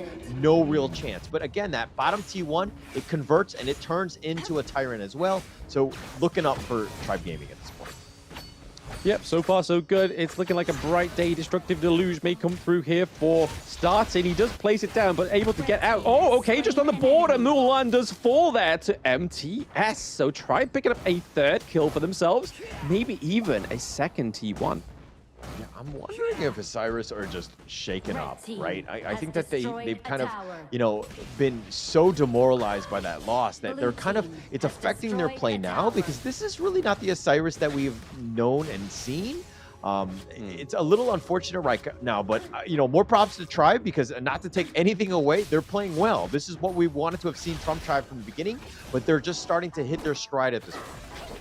Yeah, woke up a little bit too late, right? But hey, at least they're waking up and actually trying to get something out of this best of 3. And right now, they take the T1 into the bot lane, take the T1 into the Clash lane, and currently up with the gold lead as well is definitely something of an improvement for the side of Tribe Gaming. They didn't quite able to steal that Azure Golem buff, however, but I think it's giving it over and giving some real weight to their draft, right? The Tribe draft is really good. You have the Motsu with the long-range Cannon Blast with the setups. You have the DRNG able to try and escape any kind of CC on the side of Isurus Gaming, but then you also have the Byron, who's a tried and tested Clash lane pick, right? Able to do a lot of damage, able to get a really good flank, and also have a bit of second wind with his ultimate. But so far, Musta just sitting in this bush, hoping for them to try and push, but no, just giving those minions through, giving a bit of gold over to the side of ISG. Yeah, look at Tribe Gaming right now. They're funneling themselves back to their jungle. Oh, it looks like they're going to go. Cannon Blast. Yep, Cannon Blast into the path of passing. We do see that the Invincible Warrior is procced, but a little bit too late. Byron is able to take down the Sunbin, and then the Kaiser goes down as well. So both Capo and Ezreal both fall there. Trying to stop the push into that T1 into the Clash lane. They're able to get that on the side of ISG. So two for one T1. Is that a worthy trade? Will be yet to be seen. But Mulan getting dived on at a 3v1 as well. Tribe Gaming taking more kills. Yeah, taking more kills, just forcing it out. I mean, he was completely off guard. He must have seen that they were making a rotation into their jungle. So Muster a little out of position at this point. Now it looks like the mid T1 is going to fall as well. And this game thus far has been all Tribe Gaming. Yeah, a nice start for them, right? I mean, a nice start till the end, shall I say, because this is the last game of the play-ins. But the Cannon Blast coming through here from Charm is probably something they've really been missing out for the rest of the time, because I think this is the first time we've seen him on the Motsu, right? You generally don't pick it if you're going to be deciding to play on the back foot. However, when you are ahead in that early game, it's able to dictate the pace of your opponents, dictate the disengage and the counter-engage that they may have. And it's working very well right now for Tribe Gaming. For sure, for sure. And, I mean, it's really going to come back to Charm. Invisible Warrior. Yep, Invisible Warrior coming through. The MTS, as good as you are, you're not going to be able to take that 3-1 engage, right? Especially when you got Ali on top of you, you've got the Sunbin, you've got the Kaiser being able to soak the damage, deal the damage, make the slow, as WindRG gets in there. So MTS does fall in that farm lane. They're looking to try and push this T2 into the mid lane. So if they are able to get this, they do get the one into the clash lane. So, hey, 1 blood for a T2, potentially 2. I think that's a really good trade here for Tribe Gaming. They're looking to take it, and they do. They do take it, but the bottom T2 is taking a little bit of damage. It's being a little bit of pressure on that one. Tribe Gaming right now, it looks like MTS is going to look to fix the bottom lane, but they also want to invade the enemy jungle. This is a different Tribe Gaming team. They're up about 4K. They have a lead, and we haven't really seen them play too often with that. So how did they play it? I think they just keep this momentum going, right? They can't just kind of say, hey, we're winning here. We don't know why we're winning, but we can either put it down to our efforts or whatever's happening with, whether it's the efforts of what they're doing in this game or if it's ISG's just deflatedness here. But ISG are not literally waiting. They're not taking it lying down, right? They take it. MTS once again, just waiting for those times to open up. They do open up that T2 into the clash lane as well. Pretty much regurgitating the play that Tribe Gaming just did onto ISG. So they're still not out for the count, right? ISG is still in this. They're down by 3K gold. They've just thought, hey, let's pull ourselves up by our socks. We still need to win this for ourselves.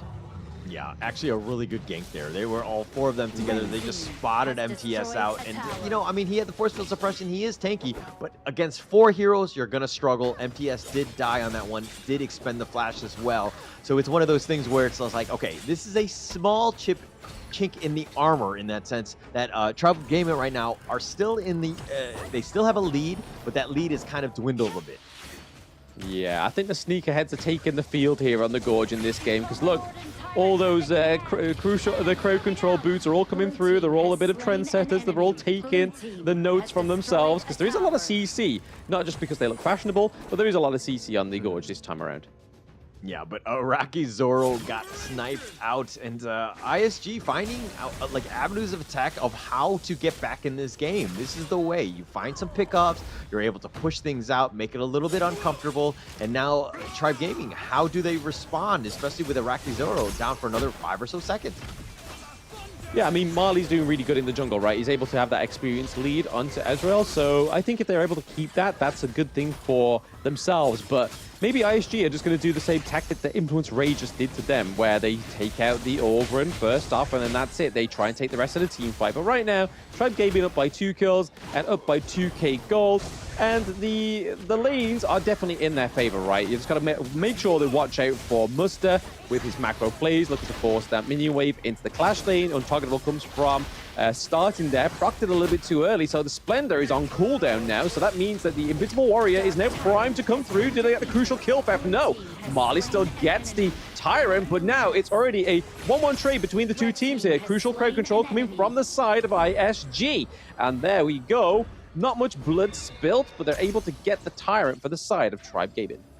Yeah, that's going to be a huge one. That's the biggest piece. Top was, you know, potentially going to be pushed there. Muster had pushed that one out, and they was trying to get some sort of rotation from Tribe Gaming. They didn't fall for it. They stuck around. They got the team fight. They got the kill that they wanted, which was, again, against Muster, but Molly dying there a little on, you know, on the unfortunate side. Obviously, you don't want your Ogren to die, but the fact that he did get the Tyrant, he did go out swinging.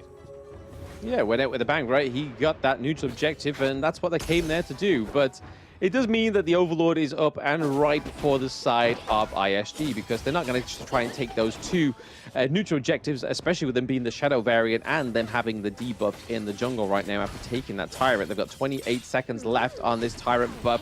Tribe Gaming, if they really want to try and close out this game 1, they've got to try and do it now, because as time ensues, that means that the itemization goes over to ISG, like the Kaiser, being able to get more tanky here. The Invincible Warrior does come through, but then you've also got the likes of the Arlie be able to come online, and the Maisha in order to get more damage as well. We see that Muster is caught down there into the farm lane looking for a push, but it's a 1v1 for now. Muster may get caught out. There's a knockup for MST, and then we do see the rotate from Iraqi Zaro, claiming the kill onto Muster. Yeah, so you're probably wondering, why did Mustard get caught out? He was so out of position, all that. But this is the thing. When you're playing from behind, you need a split push. You need to just constantly put a little bit of pressure on that. Tribe Gaming obviously shut it down. They did get the kill. But again, it's kind of one of those things where now that bottom lane's still taking a lot of pressure. That bottom T2 has already been taken out. Now Tribe Gaming, a little on the low side. This is a little risky. As Real does have a smite if they want to go. I don't know if they do. But they Oh, okay. So, yeah, MTS really scapegoating himself there, so they're actually able to claim the Shadow Overlord. Is that a decent trade? We are yet to see, because they do have the Shadow Vanguard. They can stop that minion wave in the mid lane, so they can't take that T1. So we'll see how Tribe Gaming do after they lose MTS, but now they gain the Shadow Overlord. A little bit of a fight here for the Crimson Golem. It does go over to the right person on ISG. It is Ali picking up that Crimson Golem, and we're already seeing right now that Windar J is doing so much damage on the Ali. The craziest part to all of this is that Tribe Gaming have the net worth lead, but Isurus Gaming are playing like they're winning, right? They're taking the fight to them. They have map control. Even the Vanguards are pushing them away, but Isurus are actually behind. This is where Tribe Gaming is kind of like, we probably should be a little bit more aggressive. We should be pushing it out and let the Vanguards do their work. But instead, they're just kind of staying on their side of the river and not really taking advantage of the lead that they've built. Well, it's the importance of macro, right? You can see why Muster is such a good Clash lane player. The macro awareness that he has, but then also the appearance on the map. You can kind of see that Mengichi's not kind of sitting in one spot. He's all around the spot, trying to just kind of give aid to any of these macro plays you're seeing from Mulan, and then trying to go in with and help that unfair advantage we've been seeing quite a few times where Muster's been getting caught out.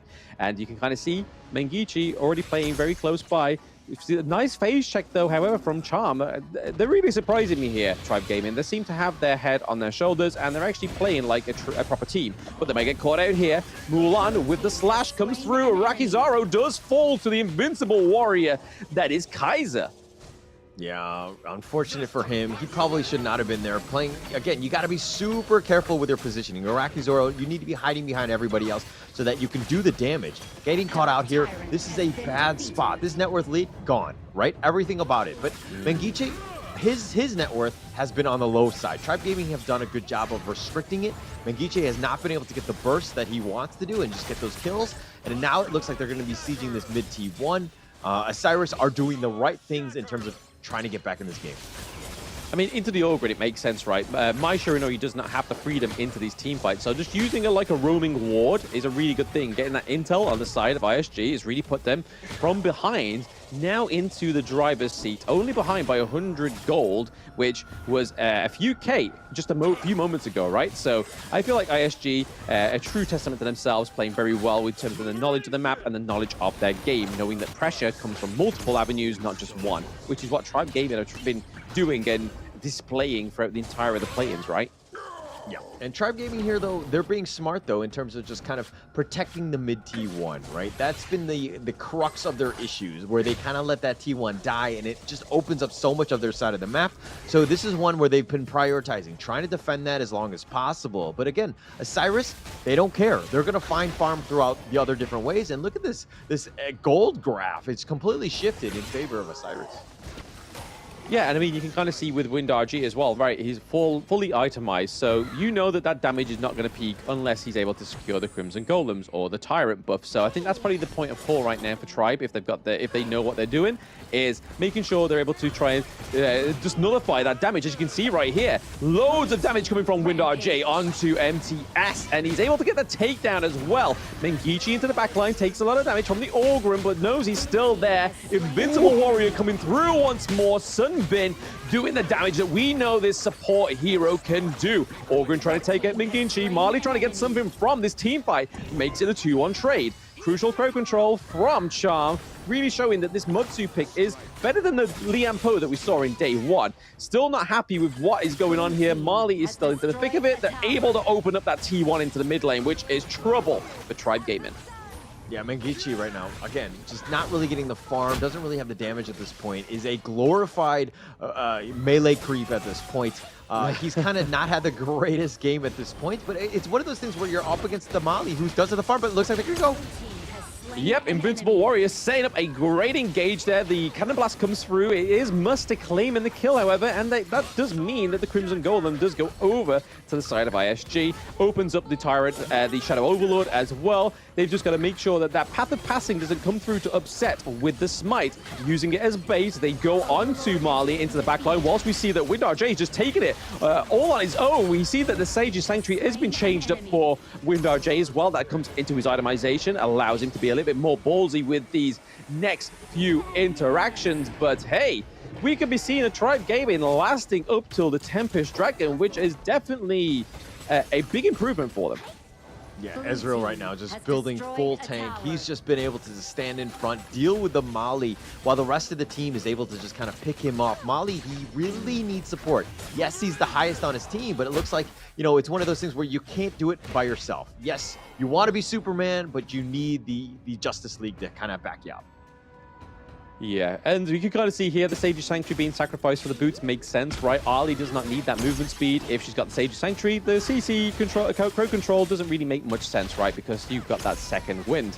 And right now we're seeing a bit of a harassment onto the higher ground turret. There we go. Wind trading blow from WinRG. Path of passing comes through. Not going to actually go and commit to that as they're trying to fight the Vanguards for themselves, which I think is a good call for the side of Tribe Gaming. They're not going to lose their momentum. They're just going to maintain the defense and hope for a good offense later on in the game. Yeah, Isurus there playing that one perfectly, right? Took the top T3, zip on out of there. They go right to the Tyrant at this point. And it's going to be close in terms of, I mean, they got to burst it down in 30 seconds. They do. And now the Tempest Dragon is going to be the next big objective here. But Isurus Gaming setting themselves up for that potential big fight in that neutral. And with that map control, with this lead of 6K, I think it's going to be tough for Tribe Gaming to maybe contest on this one. Yeah, you can kind of see a lot of offensive items come from, defensive items, sorry, come from the Durangi towards the end, right? You can kind of see that the offense and defense item coming through there as well as some of the magic defense for the Mai Shiranui, just to kind of keep him a little bit more weighted into these team fights, because we know that he has the cleanse, he's able to get out of there, but he's able to kind of stop somebody coming at him head on with that CC from his ultimate. But now you can kind of see that ISG are definitely having control here on the Gorge. Other than the bot side there, which Mengichi is going to stop now, is able to just nullify whatever macro they had and whatever priority they had in their lanes is now gone. Yeah, let Mengichi get a little bit of farm. I don't know if you just caught that, but Isurus, all of the members, Mengichi is actually the lowest. He's actually dropped below Capex in terms of net worth. He just hasn't had that great gain that we expected from him.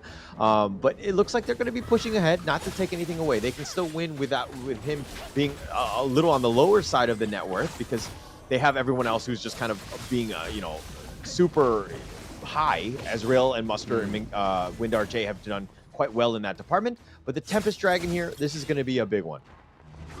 Like I was saying before, it makes more sense for Mulan to be into the team fights rather than the Mai Shiranui, right? Very squishy, but she's very tanky. She has the CC immunity as well, so it means that they're not going to get caught up as much as the Mai Shiranui would. So for them to swap roles I think is a good thing for the side of ISG. But now what could be even better for them, or even Tribe Gaming, is a crucial kill theft onto the Tempest Dragon. Marley is sitting close by. Ezreal is already putting a lot of pressure on. WinRJ is looking for a potential reset onto the Tempest, which could be huge here. Marley tries to go in to try and stop the reset, but it's not going to happen. We see the Invincible Warrior come through. He does have the Sage's Sanctuary as well. MTS doing a lot of damage onto the Kaiser. Kaiser's now back into it. That is a kill going over to the side of ISG and Tribe. 1-2 trade so far for both of these teams. It's looking to go into the favor for ISG for now. WinRG doing a lot of damage, but also Marley picking up a double kill as well. He goes down, he has the Sage Sanctuary, but it's not going to be enough there. We do get the shutdown as well onto WinRJ. So overall, that is a 3-3 trade with Tribe Marley still up, meaning they've got a smite, whereas ISG don't. Look at Molly just abusing the minions. The minions into the crystal. It's only Charm trying to keep themselves alive. So they almost got a backdoor there from that entire interaction. If Charm didn't go back, they would have lost. Look at that crystal. It is damaged. Oh my gosh, it is actually very low. I want to see the HP on that one. It was so low, but Charm actually coming out clutch. Good map awareness. Woo! So low. Somehow keep themselves in this game. But again, Mali trying to just dash in and out, stayed alive for quite some time, but did eventually fall. He's 5-3-2, but Mali trying to do what he can to give his team a chance in this game. But this is the problem right now, that the crystal is very low. They're going to have to pay a lot of attention to that clash lane because they were almost easy to miss it, right? MTS doing a lot of damage, but Muster is taking those blows like a champ. He has the Sage's Sanctuary still, right? Oh, WinRJ taking the kill onto starting, so no more destructive deluge from the side of Tribe Gaming. They've really got to see where they can get that damage from right now. It's really holding on to either MTS or Iraqi Zaro to do that damage, because Orgrin is just going to be their kind of staple anchor pick going into these team fights, but they're already down by a handicap right now. Tribe Gaming have the passing coming through to kind of position Mali straight into the backline to try and stop those minions, but it is a great engage here for ISG. We see Menginchi go in as well as Ezreal. They'll take up the kills. It is a 4-0 trade so far for ISG. They're looking to close this game out in a 23-minute match against Tribe Gaming, the longest they've lasted, but unfortunately, they are going to go down in game 1. Oh my gosh, Mengichi with the clutch Shinobi, the ultimate launch up, just the absolute control. Who needs net worth when I can just control the enemy team? And, you know, again, it was Tribe Gaming in a bad spot. They weren't really sticking together. They were retreating, but they weren't making a beeline directly to their base. It was more of like a, you know, a sidestep more than anything else. And then they got caught out.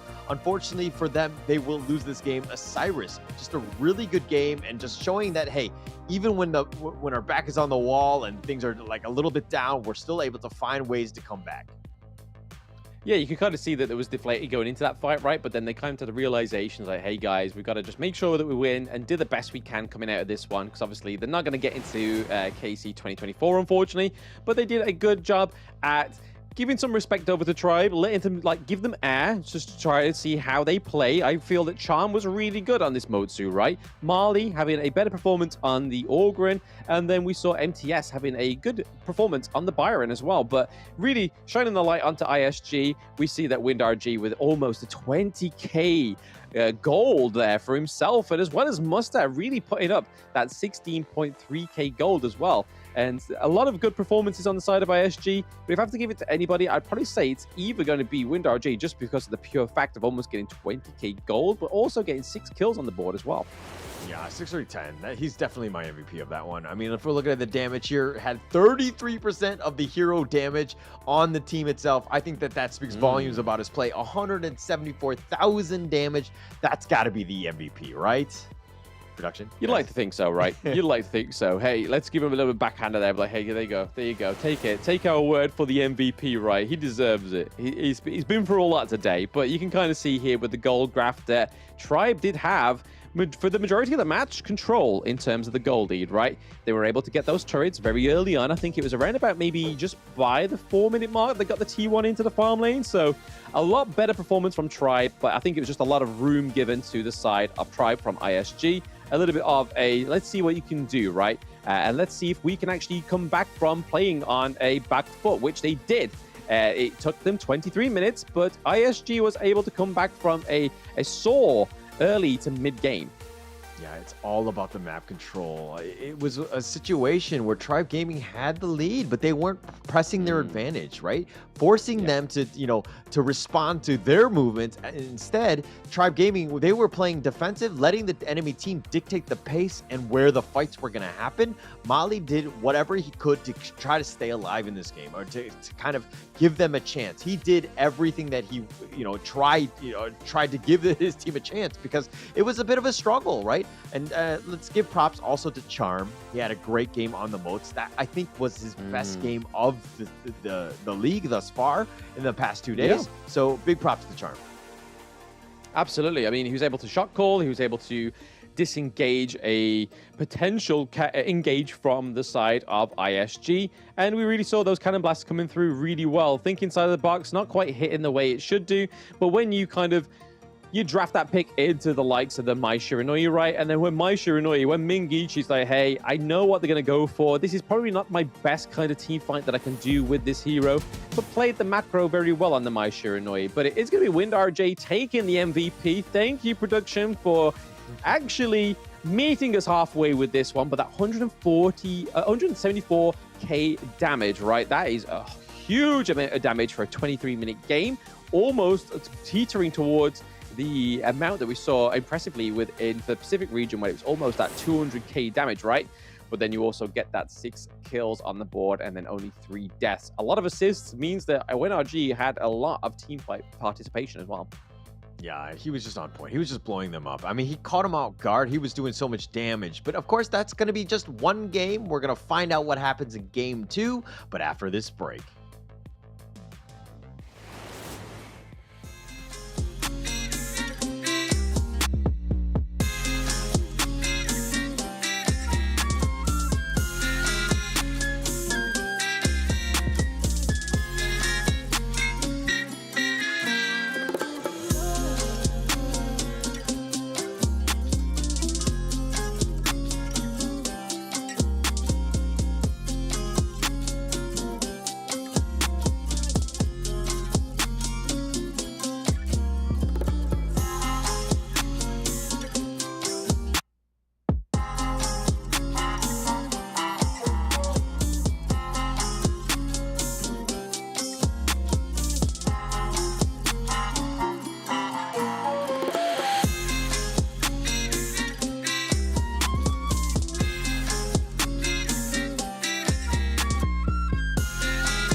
The meteors that fell from Zephyr was a mysterious substance temporarily named Amber. In fields such as biomedicine, it may bring hope for post-disaster reconstruction. The possibility that they're still alive is practically zero. This is our only chance to save them.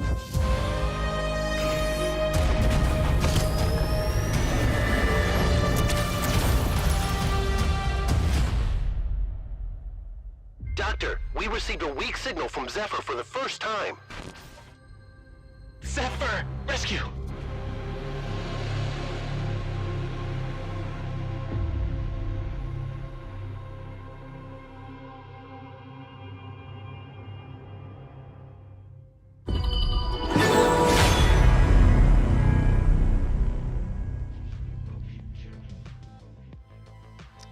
Isurus with the comeback win against Tribe Gaming, really sticking it to him. But again, I thought like Tribe Gaming really had a good game. But Blam, your thoughts on that one? Yeah, like I said, I think that it was just ISG giving them a bit more room to breathe, showing them what they can do, and then see a bit of a proving to themselves on the side of ISG, right? Saying, hey, let's see if we can actually take a bit of a beating in the early game, and then maybe come back and see what we can do. Just like a bit of a endurance test, right? They want to see what they can do because, like we said, it's already Influence Rage going through to the KC 2024, so these teams have got to get something from it for themselves, right?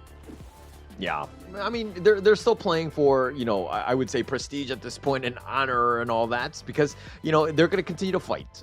This is both of these teams just kind of are still in it in the sense of just fighting for second. Well, no, actually, doesn't really have a chance with Tribe Gaming, but this is I think it's good for them to kind of get those licks in, kind of learn and just play at the top tier. This is a great opportunity for both of these squads. Yep, lickety split your hair is what they are looking to do onto ISG, but it's going to come down to this draft, right? I don't know if ISG are going to let the Orgrin go through, or is Ezreal actually going to pick it up for himself, because we've seen him play it very, very well, or we could see it go up just on the band to beat the PP anyway, and see if it goes into the clash lane for Muster. But yeah, it was a really interesting first game, right? It went to 23 minutes, which would probably be the longest that Tribe Gaming has actually survived on the Gorge. And trying to prove themselves in this game too is Tribe Gaming. Maybe try and take a round from ISG if they feel like they can get that one up over them, but they ban out the Dolia and the Hue 1 being banned too. Yeah, I think that, I mean, to your point of just taking away the Ogryn, I think that one's got to be key, right? They need to prioritize that. I think the Mali Ogryn just gave them a huge headache and something to deal with. Like, I think if Mali was on any other hero, they would have been a little bit more comfortable because, I mean, just the amount of damage and sustain the Ogryn has is just quite high, right? So maybe they look to pick it up. You know, they do have first pick here. They could pick it now. Yeah, absolutely. The Ming's down, the Orgrins here, they're on the blue side. They do take it. The Mai Shiranui getting banned out as well. I think the good thing about banning the Mai Shiranui, right, means that Starting's not going to get it, or Mingichi's not going to get it. But it also means that ISG know that Tribe aren't going to take the Chao, right? So it gives over the Lady Shen, it gives over the Zhang Fei. Does Cozy go for the Chao, or are they going to draft that mid a little bit later on now that they know that the Tribe Gaming has their mid lane locked in? Yeah, I think Osiris, though, we've seen them pick like the Soonbin to kind of help complement the Ogryn. That tends to be their MO thus far. I wouldn't be surprised at that. It's okay. It looks like they're going to go with the Cayenne. Different kind of sustain. That's an interesting one, but with the Princess Frost as well. Yeah, the Taiyan is actually really interesting, but it's also going to be really helpful, right? Especially with the sustain of the Orgrin. Not only is Orgrin going to be able to get that health back for himself, he's going to have that top-up from Cayenne as well. So I think you can see this working. It's a lot more sustain into the team fights. You can see from this 3 drafts already, they are looking for a long team fight, but Masashi does come through for Mali on the side of Tribe Gaming. It is that counter to Orgrin that we all know and love, but the Taiyan means that she can get that earworm and actually get that little 1 second of CEC that can kind of really disrupt the Masashi getting in there. Yeah, that's going to be super key, right, in going into the fights. I mean, Musashi, the well-known counter to Ogryn. It's not foolproof, of course, and there are definitely some ways. I mean, if you have crowd control, you're going to have a great time. Osiris Gaming right now probably need to figure out a way to help protect the Ezreal Ogryn, or it looks to be a jungle one thus far. But I think it's going to be key going into this final phase of the draft here. Yeah, I'm really shocked that they went for the Princess Frost, but not go for the Lung, right? Because that was off of this was before the last part of the pick, because they could have still picked the Ali, they could have banned out something else as well, and they still could have got the Lung for Wind RG. But nope, they look like they want to go for something a little different here. Maybe they'll go for the Marco Polo if Tribe Gaming don't go for it as well. But realistically and historically, we've seen the likes of the Lady Sun come from Tribe Gaming, which means there needs to be a lot of funneling going through to Tribe. They lock in that clash lane, however. A lane is still up as well, so we might see ISG go for the lane, go for the Byron, just to try and counter the Mayin in the 1v1s. Yeah, but they're trying to set up Tribe Gaming for Araki Zoro to have the best farm laner possible and for the matchups. Because Osiris is going to pick it first, but the Athena pick first. This is going to be an interesting one. Yeah, because I mean, it's not really going to be disruptive Athena that we see from Boom Esports, right? Because that's normally played into the support role, but they could go for it into the jungle. They could be up into the Clash lane as well. We don't quite know yet. But again, Athena has a lot of CC. You just don't want to give over the kills or want to be sacrificing those kills or playing it like the disrupted Athena, right? You want to play it as an actual hero.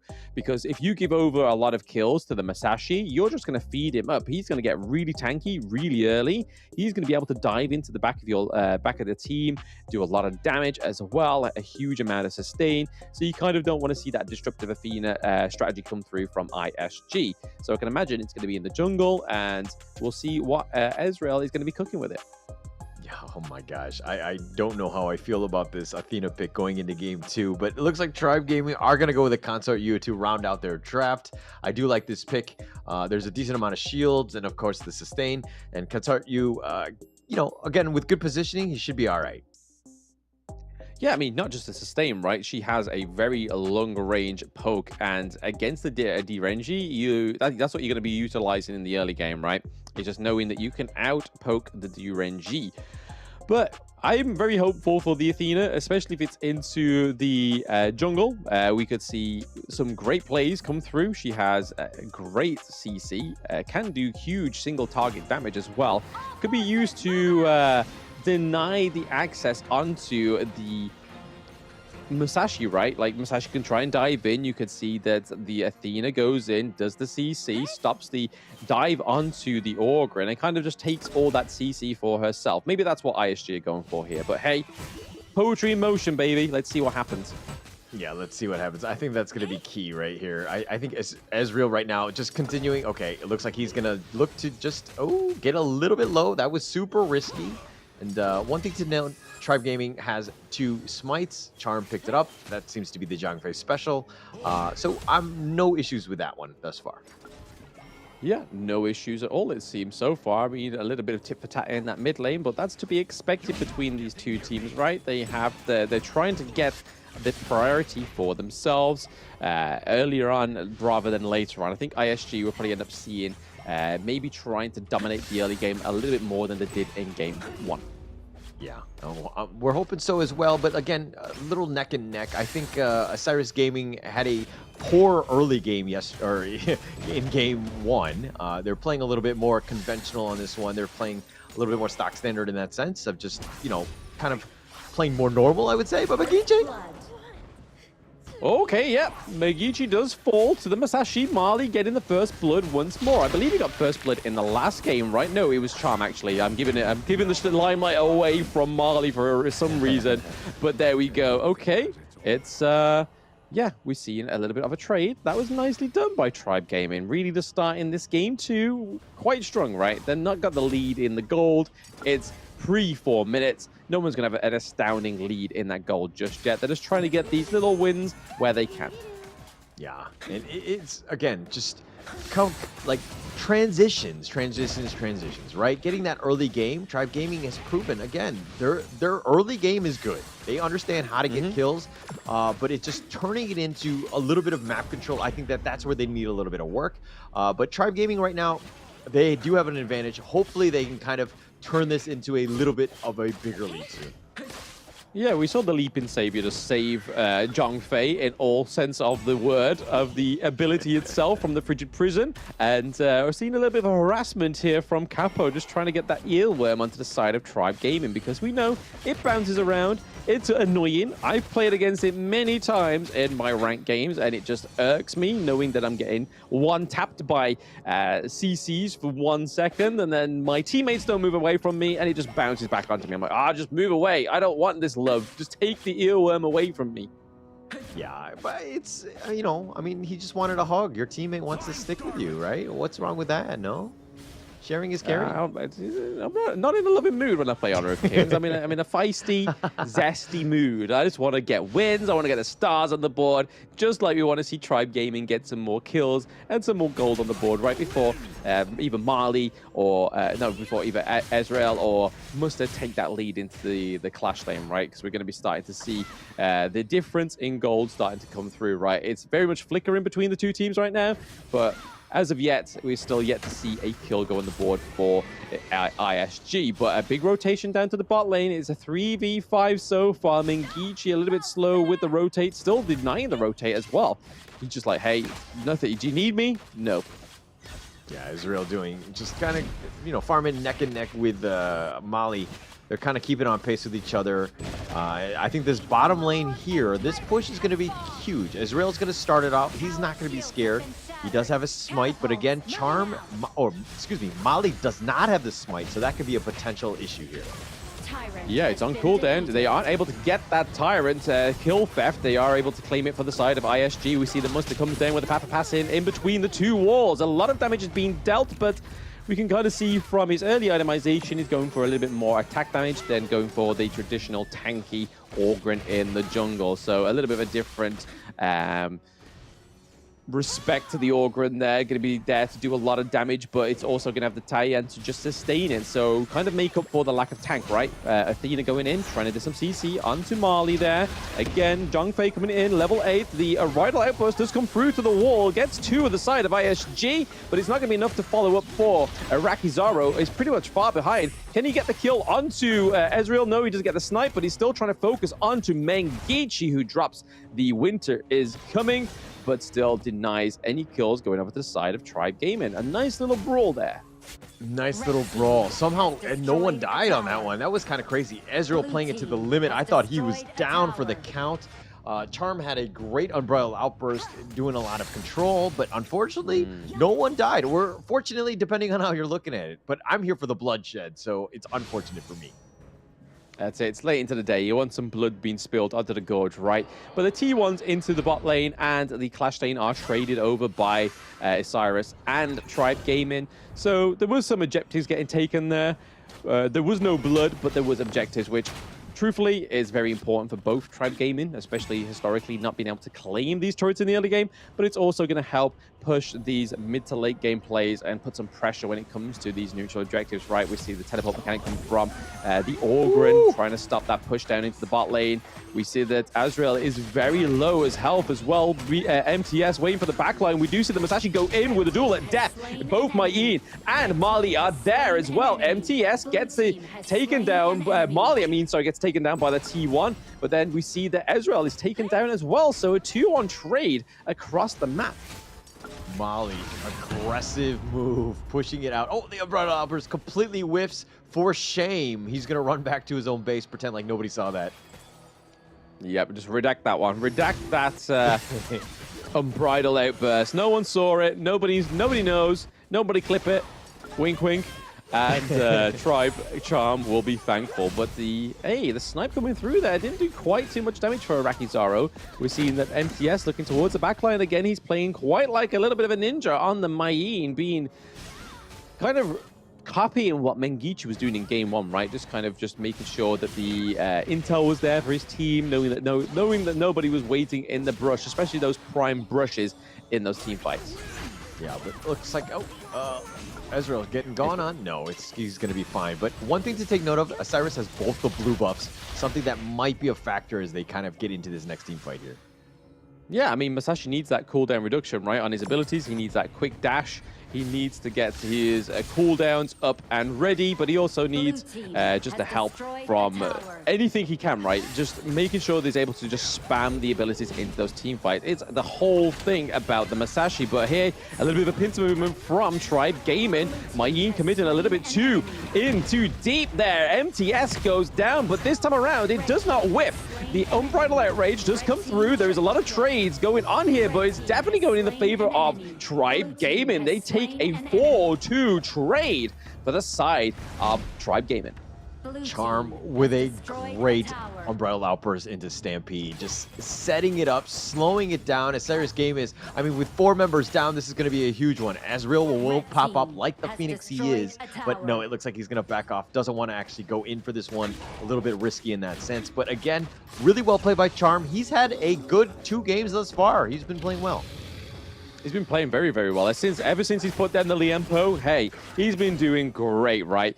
Just leave the Liempo, maybe just go back to the drawing board on that pick, and maybe just I think it's the whole thing. What we saw yesterday was that he was always very premature into these engages into the backline, and then nobody else was there to follow him. Even though they had like the likes of the Orgrim paired with it, right? The path of passing means that you're able to get to places that you shouldn't be able to get to very easily. But it just didn't quite follow through for Tribe Gaming. But right now, we're seeing 3 turrets on the board to 2 on the side of Isurus Gaming. And the neutral objectives are yet to be taken here for Tribe. But looking to get that first one on the board is that Tyrant. Once again, must go for the macro plays, just keeping those minions at bay in the side lanes. Yeah, keeping it alive. But Isurus is going to go for the Overlord here. Charm is going to spot this out. Does he go for the steal? No, he's not going to. Ezreal will take this one, smites it down for good measure, ensures that they do it, and now they're waiting in the bushes, about to ambush. No, they're going to back off as well. Mengichi still up in front. Oh, I mean, not quite the person you want to be sitting in the bush, right? Mengichi could get caught out pretty easy there, especially the Zhongfei and the likes of the Consort Yu being there as well. But right now, we're seeing no deficit in the gold that is actually going to make a difference, right? They are very neck and neck. The T2 did go down into the farm lane, thanks to Muster, really showing how good on the macro play. The Conductor of Souls coming through. That could have been a triple man knockup, but we did see the untargetable come from the Lady Gem, which really saved starting in that whole interaction. But Mayim flipping over the wall. CC Immunity does come through. They are not literally letting the Megichi go away. They take him down. That is 1-0 trade for the side of Tribe Gaming, but is that going to be enough for them to come back in this team fight? We see that Marley was stuck into the thick of it there. MTS gets taken down as well. So overall, a 1-1 trade for the side of Isurus Gaming. They take the Overlord that's going to be able to keep that T2 in the clash lane alive. Yeah, I was actually worried for Isurus Gaming. The fact that, you know, Mengiche had been killed and they were looking to take the fight 4 versus 5, but they did get the right pick off. MTS just a little too far ahead. I think he got caught out earlier in the game as well. He needs to be a little bit more careful. He needs to ensure that the rest of them are within the vicinity. You want Mali in the heart of the enemy team before you go in. Oh, that could have been a crucial kill for F and half, right? We had Charm, we had Mali, all just rushing for it, beelining for the Tyrant, but didn't quite get there quick enough, so that means that it does go over to the side of ISG for the 3rd time. That's 3 neutral objectives to 1 on the side of Tribe Gaming, and it also means they're now slowly taking the lead of the gold, right? It's 1K, but going into that 11 minutes is not a deal breaker, right? This could be this could flicker at the flick of the switch. Yeah, at the flick of a switch, they need to turn it up right here. I think Isurus right now, slight advantage, but they need to put a little bit of pressure on that top lane here. I think that that's the biggest one, because again, it's kind of in front with this Overlord. It creates a little bit of a defensive fortification for Tribe Gaming to kind of start their sieges, but here's the Unbridled Outburst going in. Yeah, a little bit early, I think, there. Didn't quite split apart the team fight, but they could make use of it here for Tribe Gaming. But no, MTS goes down early on. We see the Zhongfei going in with a leap in. Too much damage on the side of Tribe Gaming going on. We see that Iraqi Zoro is able to trade with WinRG, so that's a good damage output gone for the side of ISG, but it means they still have the Orgrin, right? Kyan's in there to sustain the Orgrin. Not able to push this turret, though. They could just go in and hit it, right? That is very, very low. Still committing to the grind here. Trying to go back in the bush was Marley. The Destructive Dislodge really pushes them away and keeps Marley alive. If it wasn't for starting, he would have gone down, but hey, someone needs to pay back. The untargetable comes from it. We are still seeing the commit there. They leave him to the wolves. Muster goes down on the side of Tribe Game, and that is a little bit of immunity, right? Yeah, a little bit. Starting thought he was safe under the T3. They hadn't even taken the T1 top, but it looks like they want to go for more. Molly still up in front. Yep, still up in front. Ezreal is looking pretty low. We see Muster goes with the path of passing over the wall to join his teammates and join the Taiyam, because that's where all his healing is going to come from, as well as his abilities. We see the Conductor of Souls come through. There is no knockup, though. However, MTS gets taken down once more because the damage from Muster is just too much. We see Marley going down as well. That's a 3-0 trade, because Starting's now come back up. Zhongfei on the run. This could be the setup of a triple kill. It is going over to the side of ISG. They get a triple kill. They're looking to push this high ground turret. The only thing that stands between them is starting, but starting to look like the beginning of the end is this push onto this crystal. The untargetable comes through for ISG. Minions are here. The crystal is going down fast and sure, but ISG take a 2-0 victory from Tribe Gaming, just keeping them away from not getting any points. Yeah, unfortunately for them. Muster, their nice play on the Ogren, just exuding dominance, just taking over the game when he needed to have done all the team fight that you would want from that. He was just running at them. There was really no chance for Tribe Gaming to kind of fight back at that point. That was not a good angle to be fighting at. They probably should have fought under the tower a bit and just kind of grouped up together. But unfortunately for them, Tribe Gaming, they put up a valiant effort. They're going to be going down for the second game in this series. I think that they were 0-8 overall. Not the greatest showing for them, but again, it's either you win or you learn, and I felt like Tribe Gaming did a lot of learning.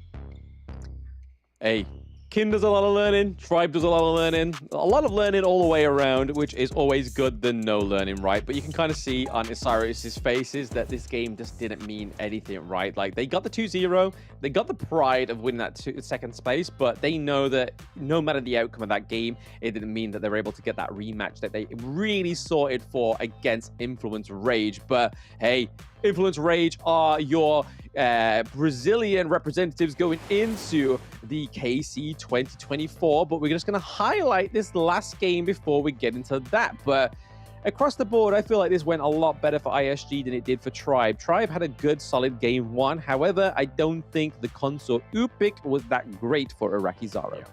Yeah, for sure. I mean, 1, 2, 4, and there's didn't really have too much of an impact. I mean, the long range is great, but when they're running at you, it's just like, oh, it doesn't really matter about the range at that point because you need to be able to kite away. Not able to do so. But Osiris, if you're looking at the KDAs, not the highest, like the Menguche and, of course, the Wind RJ, but Mooster just literally clearing, like carrying the team right here. 36% of the hero damage throughout, 103,000 damage in that game. Muster, clearly my MVP in this one. Yeah, really good macro, really good damage, and really good at just keeping the whole of the team alive, right? And not only that, but obviously Taiyan, because if it wasn't for the Taiyan, we would have saw Muster had to build into that kind of tankier build of the Ogren, but thanks to the Taiyan, it gave the privilege over so he could build the attack damage. But props over to Tribe Gaming. They're able to get the first blood. They're able to get a lot more of an improvement from day one, right? It's just a shame that the improvement comes in day two. They could just have started strong in day one, which means that their footing into day two would have meant a lot more. But these team fights, these brawls, really went into the favor sometimes of Tribe Gaming, especially in that early game. Yeah, they had some pretty good team fights. That's not the issue. Again, it's just, turning it into objectives, which is, again, something that we've kind of harped on already. But, it's one of those things where, like, look at them. They know how to fight there. They know how to prioritize. I think MTS got caught out, early. He would be a little over-aggressive at times. I think you got to let Mali, again, and Charm with the Unbridled Outburst as the second initiator. You come in with Charm's Unbridled Outburst as MTS. So you kind of need to just understand your role a little bit and understand who needs to be initiating.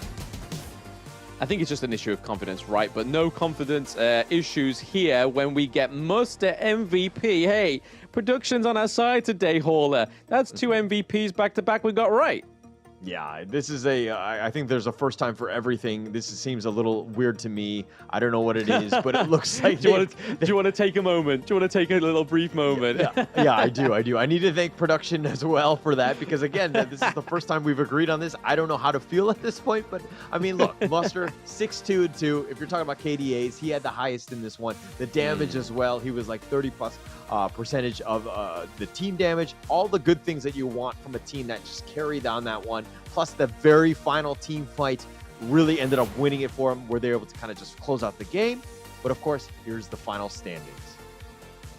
Yeah, you can see here that the game differential from the side of Influence Rage was just 1 point up. So, hey, that means that they are ahead. They are in that first place. And unfortunately for the side of ISG, they were able to get 3 points, but not able to get the game-winning differentials on the side. There was just no feasible way after that game two, right?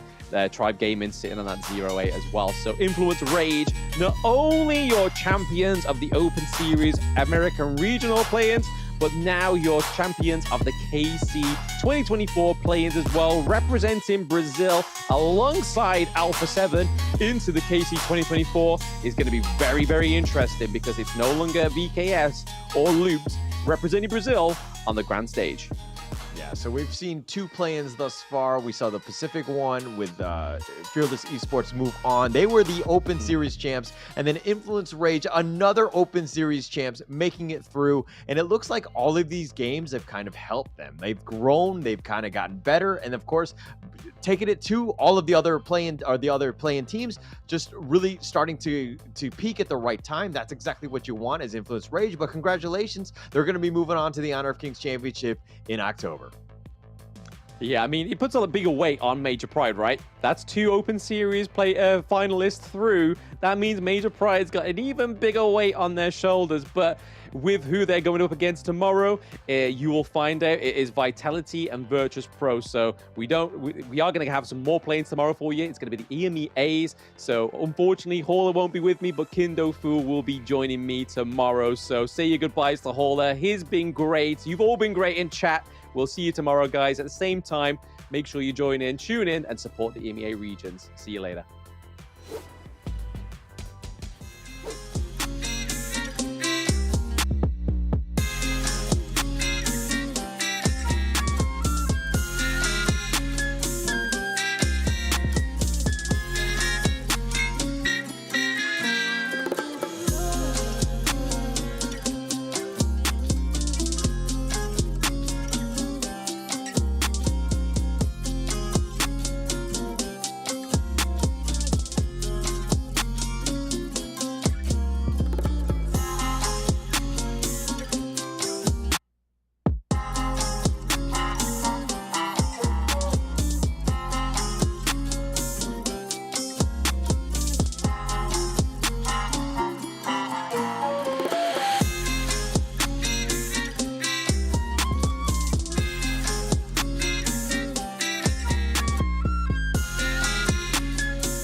Never let them tell you what you can't do. Gotta change your